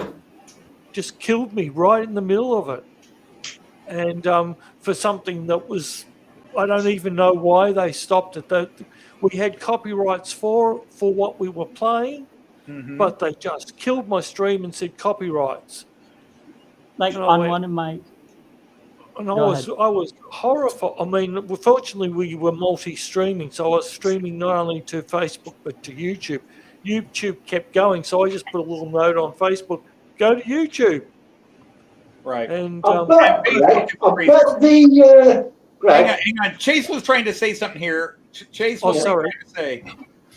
Oh, I was going to say on one of my old channels, I did use copyrighted music, and I did not get a strike for it because I did it under fair use. Right. Well, I put that disclaimer on every parody video we put up, every song parody we do, that, but then we also link and acknowledge anybody. I don't acknowledge all the channels I get the video from because I hunt hundreds of channels. And my attitude is you're putting it up on a public YouTube, and if you don't want your videos being used, there's a button you can press, and then if it does get used, you'll get notified, hey, your video's being. But I don't ask permission for a lot of it because my attitude is I'm doing fair use. I'm using it for the sake of pun, parody, and comedy. But music, the thing is, as I was saying before, we got we actually went off air here for about 5-10 seconds. What I was saying before that split, and then finish what you were saying, Chase, is I don't monetize my parody songs video because even though I'm rewriting the lyrics and Joyce or I am singing, I don't think I should be even trying to share it because in some cases you can share it. The person who owns the music will say, hey, you can, we'll split the revenue with you, but I don't monetize those because I feel like I'm profiting off of somebody else's creation. And even though it's my lyrics, Right. it's somebody else's song. What I Somebody was else, going to say, either. We weren't monetized. We were, as I said, we were just right, simply doing right. But you know, the claimants don't care about that. Chase, you were saying? if what I was going to say is when I usually use copyrighted music, I usually put it in bold letters. I do not own this content. It is under the fair use. Yeah. I put it in the Well- description in bold letters. Right. I put copyrights at the end of the music or the song we played when we were doing a funeral, and still I would get copyright claims, and then I would fight and say, here's my copyright number. I have my legitimate copyright, and eventually after about a month they would withdraw it. But you know, Yeah. to cut me off in the knees, it was horrible. Facebook just, okay, if you're not that person and it's not coming, they just automatically cut it. YouTube, they have that program that catches, because there's basically a hidden digital signal on all music. And they have the programming that picks it up and says, oh, you're using this music. And if the company wants to make it, and then the company will say, yes, we'll share copyright, or no, we want this video blocked, or we want, it can't be used, whatever. For example, there's what is now the official theme song to the Matt Clark series is a Western tune written by a guy named Ross Budgren. And Ross wrote on his YouTube channel, he wrote the music. It is free to use. He doesn't make copyright claim, but the publishing house that owns the publishing rights to his music, they file it. And then he says you have to, so he got around that. He says, just send this letter, copy and paste this, stick it in your video, and then notify the, notify YouTube. There is a way you can protest. And so I always link to his video where it says it's free for anyone to use. And secondly, I copy and paste the credits and put it in the video, which I always did anyhow, that this music was written by Ross Budgren, blah, blah, blah. Because see, if anybody ever watches Matt Clark season 1, there's a crappy free YouTube Western art, because we had a theme song for Matt Clark that I actually loved. And after the first season was over, the music was free to use, but a new publishing house bought the rights and they told us to take it out. So that's the dirty part, where originally you have the rights to use it, but a new company comes in and says, yeah, well, we don't respect that contract. That contract's null and void because we bought out that company and you're not allowed to use it. And that's not cool when they do stuff like that, in my book.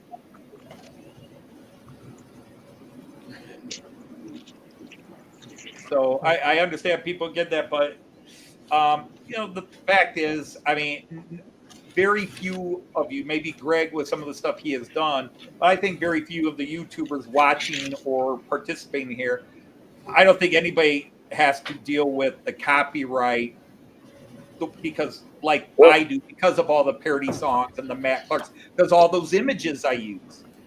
Think of all those pictures I use. I don't own those pictures. Trust me, it's a big issue. I used to have to deal with all that, and it was a huge issue, and I was always fighting it. But we had to make sure that we had we paid all our copyright fees, etc., etc. Right. But yeah, I was dealing with it, constantly. It was a real battle, and we would put the copyrights at the start of the live stream. We had all the copyrights listed. We would have the copyrights in whatever we were using, and we would still get hit. It was nightmarish. Yeah, and it is nightmarish because there's so many different groups that can be involved. For example, Greg? when Facebook pulled your live stream because of copyright, I wonder if they pulled it because of your YouTube stream and the other stream. It was detected on the two streams. They're like, hang on, what's going on here? Yoink. No, well, no, it was because we were, this wasn't on my channel. It was on another channel, but you know, it's because you're using, well-known stuff. At a funeral, you'll use all sorts of stuff, and you've got to put your copyrights there. Now, the funeral, it gets really complicated, but you put all the stuff there, and they still try and can you. Facebook is worse than YouTube. I've got to be honest. But there's so many different copyright laws, and it really can become nightmarish. Yeah. I mean, just for example, I as a teacher had to deal with this, and in American high schools, for example, all the schools have marching band. And in America, it's a tradition. You have the American football game, and you have a halftime, and the marching bands perform music. Any songs that they perform live because people paid to go into that stadium, they have to pay copyright for, even though they're just performing. But to get the sheet music and practice that song and then perform it at a school function where people paid to get in, they have to pay copyright for that. When we would do school plays, and I only did a couple of school plays where we did Shakespeare's public record now, but where we would do plays by Eugene O'Neill or something like that, we had to pay copyrights to get copies of the play and then to perform it live. And it's not only just performing it live. We because we were doing certain stuff, we had to have written, because we'd often have a order of service or something. Yes. You'd have to have it written. You'd have to have live. You would have to have a video copyright. You also have to have a video streaming copyright. Yep. To be able to stream, and then it was just because the way the copyrights are, you can't just have one copyright, because there are certain things that are not covered by certain things. So you have to have all these different copyrights to try and cover yourself, and then you still get hit. Yeah, and again, and you just covered it, that there are so many different types of copyright. Like, you have to have one copyright to use it, but you have to have it to just use it. Then another copyright to perform it live. Then another copyright if you're live streaming it, where it's going out. And it's all different legal bits. Yeah, it's all different legal bits, and you have to get it all. And each one's a $1 here, $1 there. Obviously, it's a lot. It was more than that. We ended up, there was a particular copyright that we could use, but it was something like about $1,000 a year, and that covered everything. So it was a special one that we could use, but it was so expensive. It just keeps one mind the amount of different copyright. Our school system would put in, like, we have the copyrights to these things this year. Like, you could buy en masse and get like 10,000 songs and 200 plays, blah, blah, blah. And then the whole school system, here's what we've got this year that you can use without going through the legal hurdles. Yep. Now, we did a couple of shows, my German club. We did a couple of shows. We did a show based on the writings of Wolfgang Borchert. And we did not get copyright for that because of, a famous German writer. Well, he's not even that famous. His name is Wolfgang Borchert. He was a German soldier during World War II and got into lots of trouble because he would write anti-Hitler stuff. But he wrote a bunch of amazing poems, short stories, novels, things that he called laser books of Schickchen, which is sort of like miniature fairy tales, very short, deep. And we created a show based on various pieces of his writings. And we didn't go copyright with that because we tried to contact and say, who has copyright? And even the German people we contacted, like, we don't know who owns copyright on it. If you wanted to do his play, the man outside, which in German is called draußen vor der Tür, we can get you that copyright, but we don't have performance copyrights for this. And we were taking little pieces from here, and we welded it into a story. And obviously he was such a relatively obscure, nobody came after us. We did sell tickets because it was a fundraiser for my students traveling to Germany. But we actually were in a newspaper, and Orchard was from Hamburg, and we were in the Bremen newspaper, the American students visiting Germany on the backs of doing show dedicated to the writings of Wolfgang Borchardt. And that was a big deal to them because some of the people we met were like, you, who? They're like, Germans, we're Germans, and we never heard of him. And but Borchardt had a very unique and kind of dark writing style.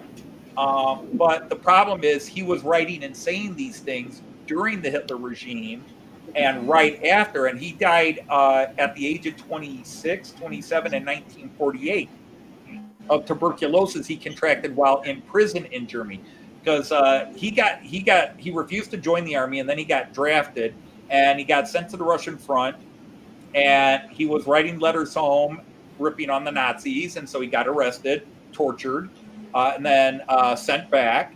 Then he got injured, and while he was reconvalescing, he wrote a comic strip making fun of Heinrich Himmler, arrested, tortured, sentenced to death sentence stayed, sent back to the Russian front, got injured again, kept writing stuff, got in trouble, arrested. We're going to shoot you this time. Oops, D-Day invasion, sent to France. Got in trouble one last time, and literally he's going to be shot in the morning. He's in this prison, he's going to be shot, and the Americans liberated it the day before. And the Americans found him in a cell, thought he was it was in France, I think, where he was jailed, where they were going to shoot him. And they let him out. They didn't know he was a former German soldier. Otherwise, they would have held him and done more information, but they let him go. And he literally walked home from this place in France, something like 400 kilometers or whatever it was, 400, 500 kilometers. And he walked home to Hamburg.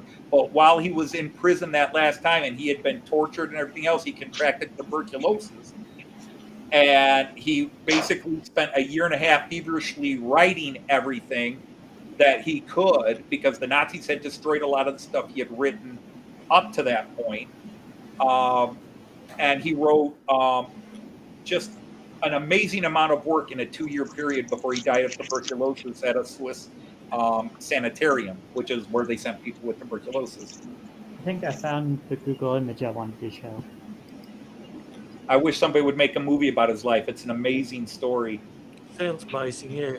Well, but the other thing, getting back to the copyrights, is there are so many copyrights, and just because you've got one copyright doesn't mean it's going to cover everything. It's right. It's so bizarre. Anyway, I'm going to say goodbye because I need to go out to lunch. Oh, okay. Yeah, I'm going to catch up with a friend we haven't seen for a long time. So, yeah. Say goodbye to everybody. Hope you all have a good day. Have a good one. Until next time. All right, Greg, it was great having you up again today. Thank you. Take care, Greg. Be safe. Be well. It's easier than typing and reading the chat. Thanks, yes, guys. Yes, bye. Good night. You're welcome, Greg. Have a good one. Have a great lunch. Thank you. Bye. And now it's like an Agatha Christie novel, and then there were 5. Yeah, Anthony, I was just going to say something about the copyright thing. If you actually look on my video where I toured Iron Planet Hobbies, there's actually a copyright claim on that. I don't even know what it's for, unless it's for the background, unless it's for the music they were playing in the store. Probably. So, Yeah, sometimes they'll do it for something that. When I did a 4th of July stream, it may have been close to 9/11, something like that. It was I opened American Truck Simulator up and I played the US National Anthem. Copyright claim. Yeah. See, the funny thing is that the national anthem cannot be copyrighted. However, the performance of it can be. So the group who performs it can have a copyright. Like, oh, you can play and sing the national anthem and not have to pay money for anything. You know, for example, I do parody songs. Which is a bit of an exemption. But if I were to actually record an album or monetize, and I would have to pay a copyright for the music. That's why I always look for people who do instrumental versions of the songs we perform. And in most cases, we've only had one case where somebody refused to let us use their songs. We've had a couple of people who said, "Hey, thanks to your parody song, I've gotten 50 hits on my video." I've gotten 50 hits on my video and 10 new subscribers because we always link where we got the music from. Well, I've also got a few albums by AKM Music, which are AKM Music. They make music specifically for what we're doing here, live streams, commercial productions and stuff. And a typical CD was like £50 for a CD or £50 for a download, and you get emailed to you a copy of the license to use the music. Okay. Yeah. There have been some people who have actually abused that license and what have you, putting their own bloody lyrics to it and claiming the song was theirs. Which, needless to say, I got this music and I got this bloody copyright claim going on. What the devil's going on here?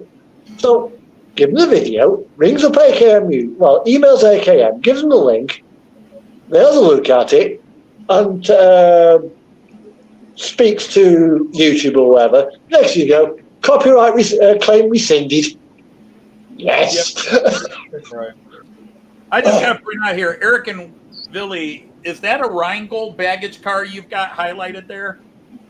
Yeah, that's the Rheingold. Those are so beautiful. Oh, that is nice. Yeah, that was. I can't. Yeah, that was a good. That one I got for a really great price. That's the only reason I got it. But yeah, right. Really old set. Well, I got the. Well, there's a 66 in black. That is nice. Yeah, that's the Märklin 66. Yeah, I just. Do Märklin do any 2-rail stuff by any chance, or is it all 3-rail?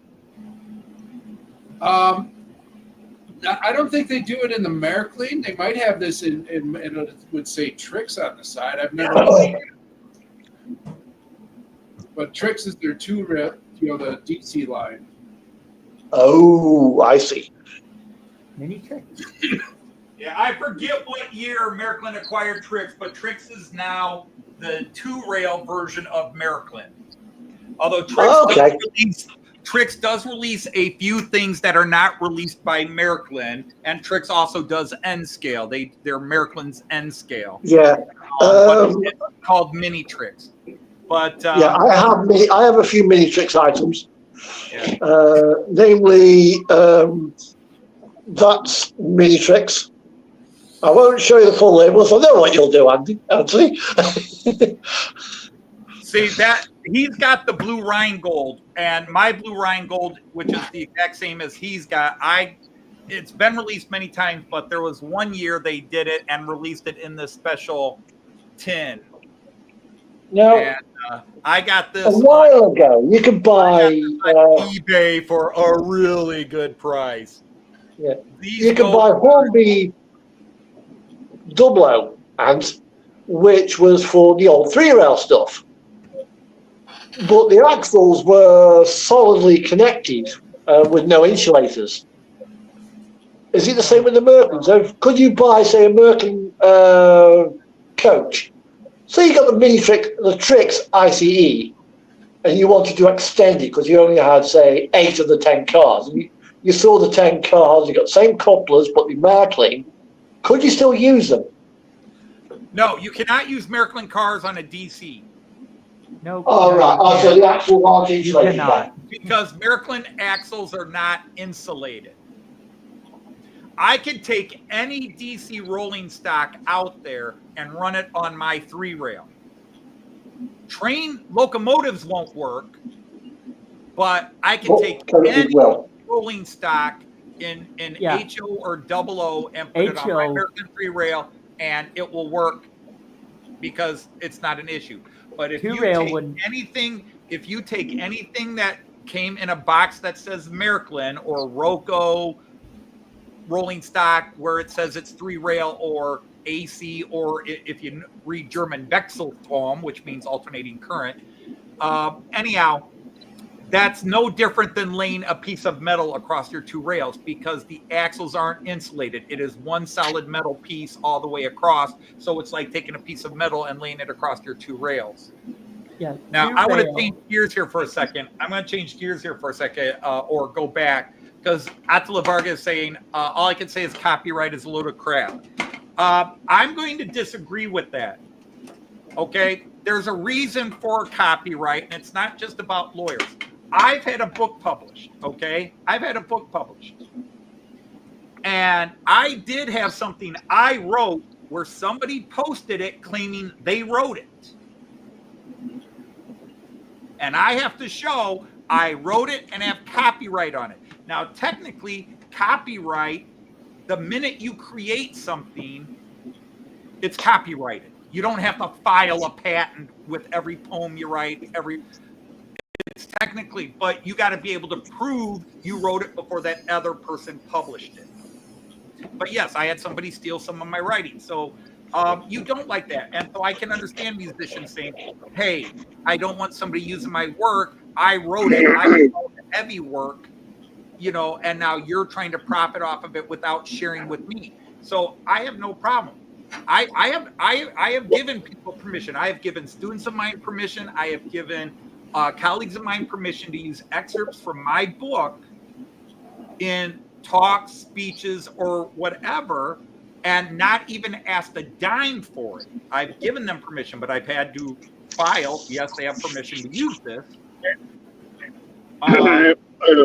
Fortunately, I'm lucky because I run my own publishing company. You know, I reserve. When I got my book published, I made a lot less money. Of course, I made no money. But one of the deal was I got a much smaller percentage of sales because I maintained expressive copyright, which means that the publishing company can't block somebody from using it or say, hey, we own the rights to that. I still own the rights to my work. So there's a reason there's copyright out there. Does it get abused? Does it get annoying? Yeah, I mean, yes. But if I'm Weird Al Yankovic, okay, if I go out and put out an album, that's why I don't monetize my parody songs, because somebody else wrote those songs and somebody else is performing the music. I just rewrote lyrics and Joyce is singing. That's the easiest part of the job. Creating the actual song is the hard part. And well, people don't understand that. If they get parodied by Weird Al Yankovic, they made it. So it gets a little touchy with that. So if somebody is going to profit off of your work by A, claiming it's theirs, or B, using your work without your permission, and again, copyright, you know, there's a thing called public domain. Certain songs, after depending on what it is, 50 years, 75 years, or 100 years, go into the public domain, and then you can get the sheet music and perform the song without copyright, like the Happy Birthday or the National Anthem. You can perform those and release them without paying anybody copyright. But if I go to perform, if I release an album and do Stairway to Heaven, not only do I have to give writing credits to the members of, oh crap, brain fart, Led Zeppelin, you know, Jimmy Page and that, who wrote the song, but I have to pay them the right to sing their song and have it then published. Well, actually, Ant, what if you and Joyce were to get guitars and drums and actually physically perform the music? then I could technically I could do it without.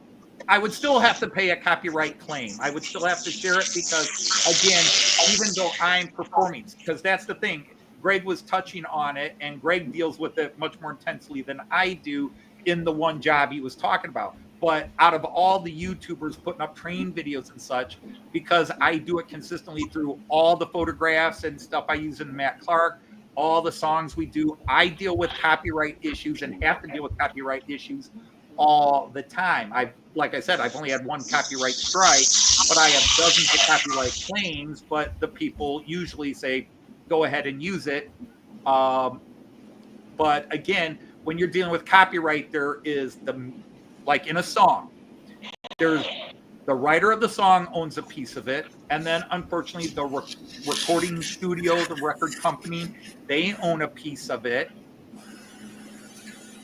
And you all, if you follow music, you've all seen the stories of young bands trying to make it big in the music world, and they basically give away the rights. The Beatles, after a year of being the biggest act in the world, just a year, everybody was talking about how rich they were, and the Beatles like, we give 25% of the profits to our agent, but Northern Song Limited owns 60% of our music rights because we didn't know what we were doing. Our manager didn't know what he was doing, and he signed all the rights away.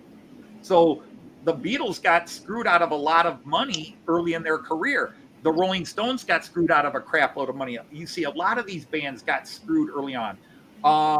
One of the biggest examples is John Fogerty of CCR, the Creedence Clearwater Revival, where when they signed the contract, they sold away everything, and he was banned from performing his own songs. And he wrote all the songs for CCR, and he was banned for performing them for years. And David Allen Coe can't That's just evil. Go ahead, Eric. David Allen Coe can't sing any of his own music either. Right. Yeah, I forgot about him, but you're right. And then, well, did you know there's lyrics to Star Trek theme song? Yes. You wanted a piece of That's that? news to me. Yeah. So the thing is, when you do copyright, there are so many people who own a piece of the pie, and it only takes one of them to say no to muck up the works. But you can perform pretty much any song. Like the Eagles are, like I said, they're one of the nastiest when it comes to, but they will sell you the rights, or they might not sell you the rights. That's why you don't hear a lot of Eagle covers. But if I'm in a band and we go to a concert just for the heck of it and do an Eagles cover live where people paid, Don Henley will sue us. But I have to rely on other people doing it because I don't know how to play music. I learned to play the cello when I was in 5th, 6th, and 7th grade, but I played it backwards. And let's see, which of these? Okay, there we go. Now I can get this one in. There we go. The real Randall's back now. It's a pig on the rails. Where have you been, Attila? We were talking about that, and you were here. I was going to say too, Anthony, if you ever watch the NASCAR Heat 5 career mode videos I do, one thing you'll notice, you don't hear any background music. I try to keep that shut off, and I also don't play the intro to the game. Right, because it's all copyrighted. Right. That is the Märklin Glückschwein, Artie. But I was admiring the Rheingold passenger car because I've got two different Rheingolds. I've got the Bavarian Rheingold and then the standard Rheingold of 1928, and they are both two of my prettiest non-Era 6 passenger trains.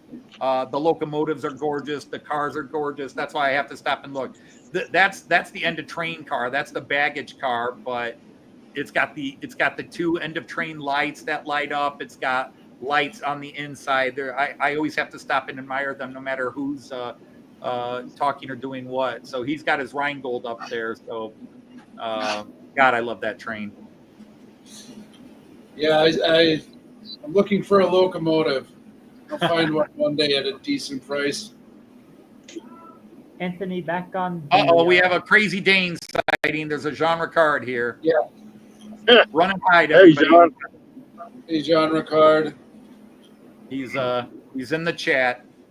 which is interesting because I gotta start wrapping this up. It is after. Oh, John Ricard. 2-rail on 3-rail is that both outside rails are negative. Right. Because DC works with positive and negative. But right. On the center rail is the hot rail. The center rail is the hot rail in 3-rail. And the outer rails are negative or ground. Right. So they're really the outer rails.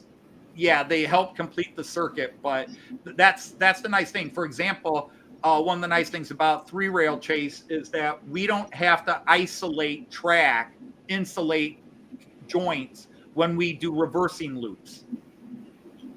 Right, like you have a reversing loop, because if you're having the track curl back on itself, like you have it turn out and then have it circle back on itself, it changes polarity. The minute it starts to go around, it goes off. It's positive on the outside, negative on the inside. And when it comes back around, it's negative on the outside and positive on the inside. And it will short out your trains unless you have an insulating joiner. And that's why you have insulated axles on your cars with one side on each part of the locomotive or whatever's powering your train. If you flip them over, you'll see the insulations are on opposite sides. Like wherever your pickups are, they will have the hot on one side and the hot on the other, and then the insulated side. That way you don't fry the motor out when you go through a reversing loop and cross over with at the insulated joint when you do that reversing loop. 3-rail, you don't have those problems. Also, 3-rail is a more, at this level of electricity, it is a much more efficient conductor of electrical signal along the way. So you have less dead areas. And like my layout is run by one set of power wires with no drop wires or other connections. When somebody builds a DC layout, you'll see some people do it every foot, some people do it every 2 foot, where they drop wires down to a bus wire to have a consistent signal. AC, my big layout runs with one power connection. Although, and it does look like you've gone down and go, right, that sleeper there, track pin, that's it. Next sleeper, track pin, next sleeper, track pin, next sleeper, track pin, all the way around the layout. Yep. Doesn't look like you pinned every sleeper. I don't do that. Yep, I don't. I mean, I've had a couple of people say, for as big a layout as you run with all the track you run, you probably should, but I don't have any dead areas. I don't have even slowdown areas. The only area that I have slowdown is up the incline, and that's because some of the locomotives can't handle pulling all the cars up the incline. That's the locomotive, not the power. I have got a couple of slow places on this layout. Anthony, I wanted to go back to the Tommy G image I wanted to show you before I said copyright images.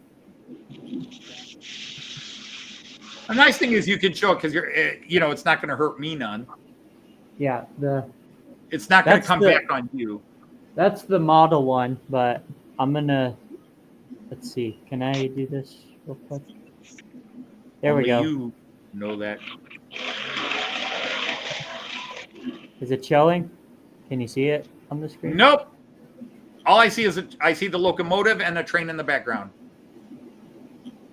Hold on. Oh, wait, there's more. Hey, PKW. Yeah, I really should have wound this down about 45 minutes ago, but we kept going. There we go. Is it showing now? Nope, I still see a locomotive and your layout.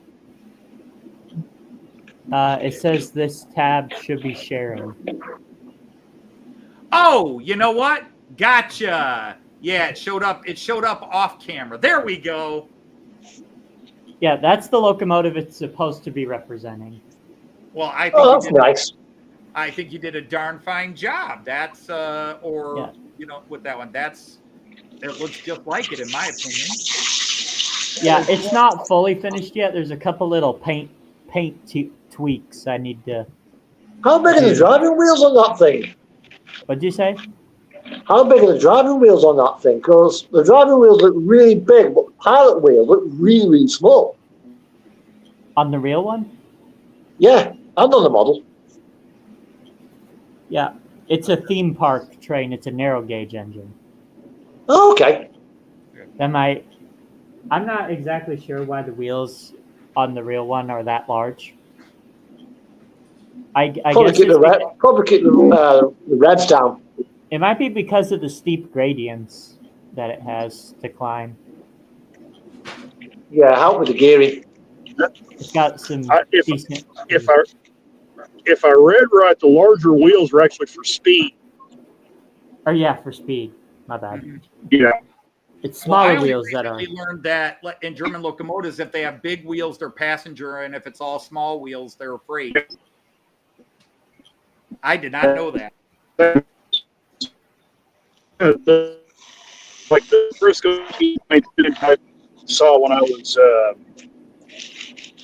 a kid, those were the largest 482 mountain types ever built. And they had very large drivers because they were meant for going pretty with the crank passenger trains. Okay.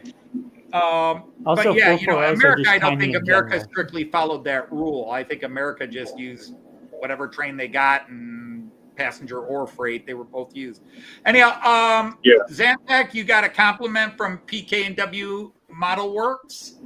He says the lighting on your layout is great. Well, just let me. That's only the station. That's only daylight. Let me put more that light. That's at night time. Yeah.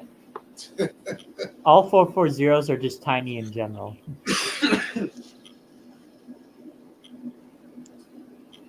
Yeah. I'm not Got the signal there as well for him. Is it PK Model World? Yeah, thanks for that.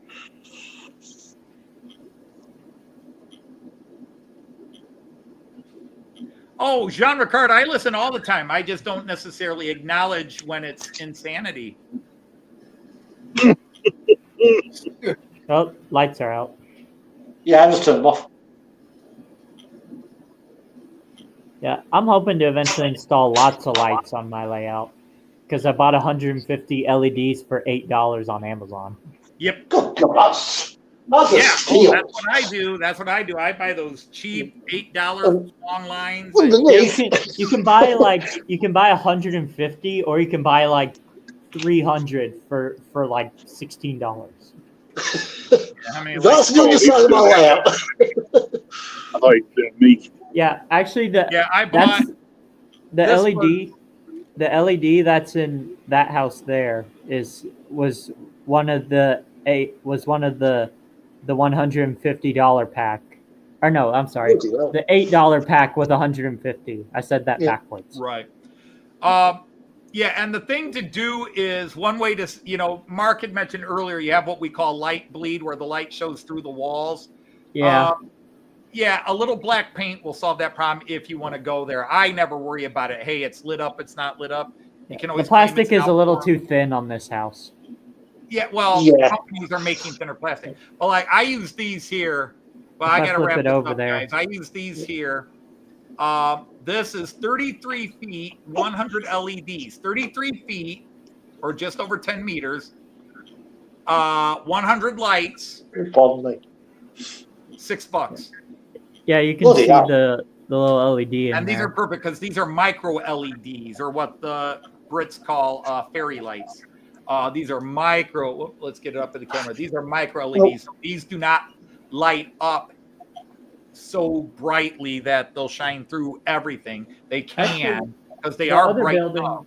The other well, what I've used here and in the station, and the coach lights that go into Dapol coaches. Mm-hmm. Actually, the other buildings, the other building you can see across the track. Ripped off the wires, and I added these servo extension wires. And what I've done for the Doing the same thing for the station. As you can see, the wires coming out there. Bit of tape there to hold them in place. Right. And then I've just come down here to a wire lead, to another wire lead, to the main run, and drop them down there, and then to switch them. Set of cheap and cheerful, nothing fancy, light switches. 4-gang light switch, 3-gang light switch, and a 1-gang. This one's my signal, so that's red, that's green. Those energize these tracks here, because what I've done here, I've got power, permanent power there, permanent power there and there. Insulated joiner on this track here, and a pair of insulated joiners on this track here. All right, so, hang on, Mark. I've been trying to wrap this up and let people go, but Chase, you wanted to say one more thing, and then I got to end this. Yeah, I was going to say the building across the train tracks right in front of you on my layout, that has lights in it too, but they're regular light bulbs. They're not LEDs. Oh, okay, yeah, that would be really bright. And it does not light bleed. Okay. That's all right. All right. Anyhow, everybody, we have run for 2 hours and 20 minutes, which is we're in overtime. An hour and 20 more than we normally go, although I tend to go 2 hours. I can't help it.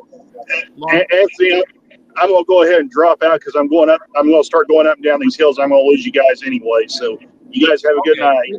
All right. You have a safe trip, Randall. Thanks for joining us. Yep, not a problem. Thanks, Anthony. Thanks for letting me come on. Always a pleasure. You guys help fill time. All right, catch you guys later. See you. All right. So what I want to do is I want to thank everybody for who coming up. Some of you got to talk. Some of you not as much. But, hey, you roll the dice, you take your chances. So Eric, Mark, and Chase, thanks for joining us as well. You're welcome, Ant. Always glad. It was great to see you all. Great to see some of your trains and locals. It's always good to see your faces, at least those of you who put them on camera. It hasn't My layout is yet. in nighttime mode. All right. So on that note, I'm going to say thanks, everybody. Good night and take care. I will see you on your streams, on your videos, or on one of my videos, maybe. Until then, maybe come and join us do some trucking next week if you want, Anthony. There's always that. Good night, everybody. Everyone, take care. Be safe. Be well. Bye bye. Cheers. Goodbye. Cheers.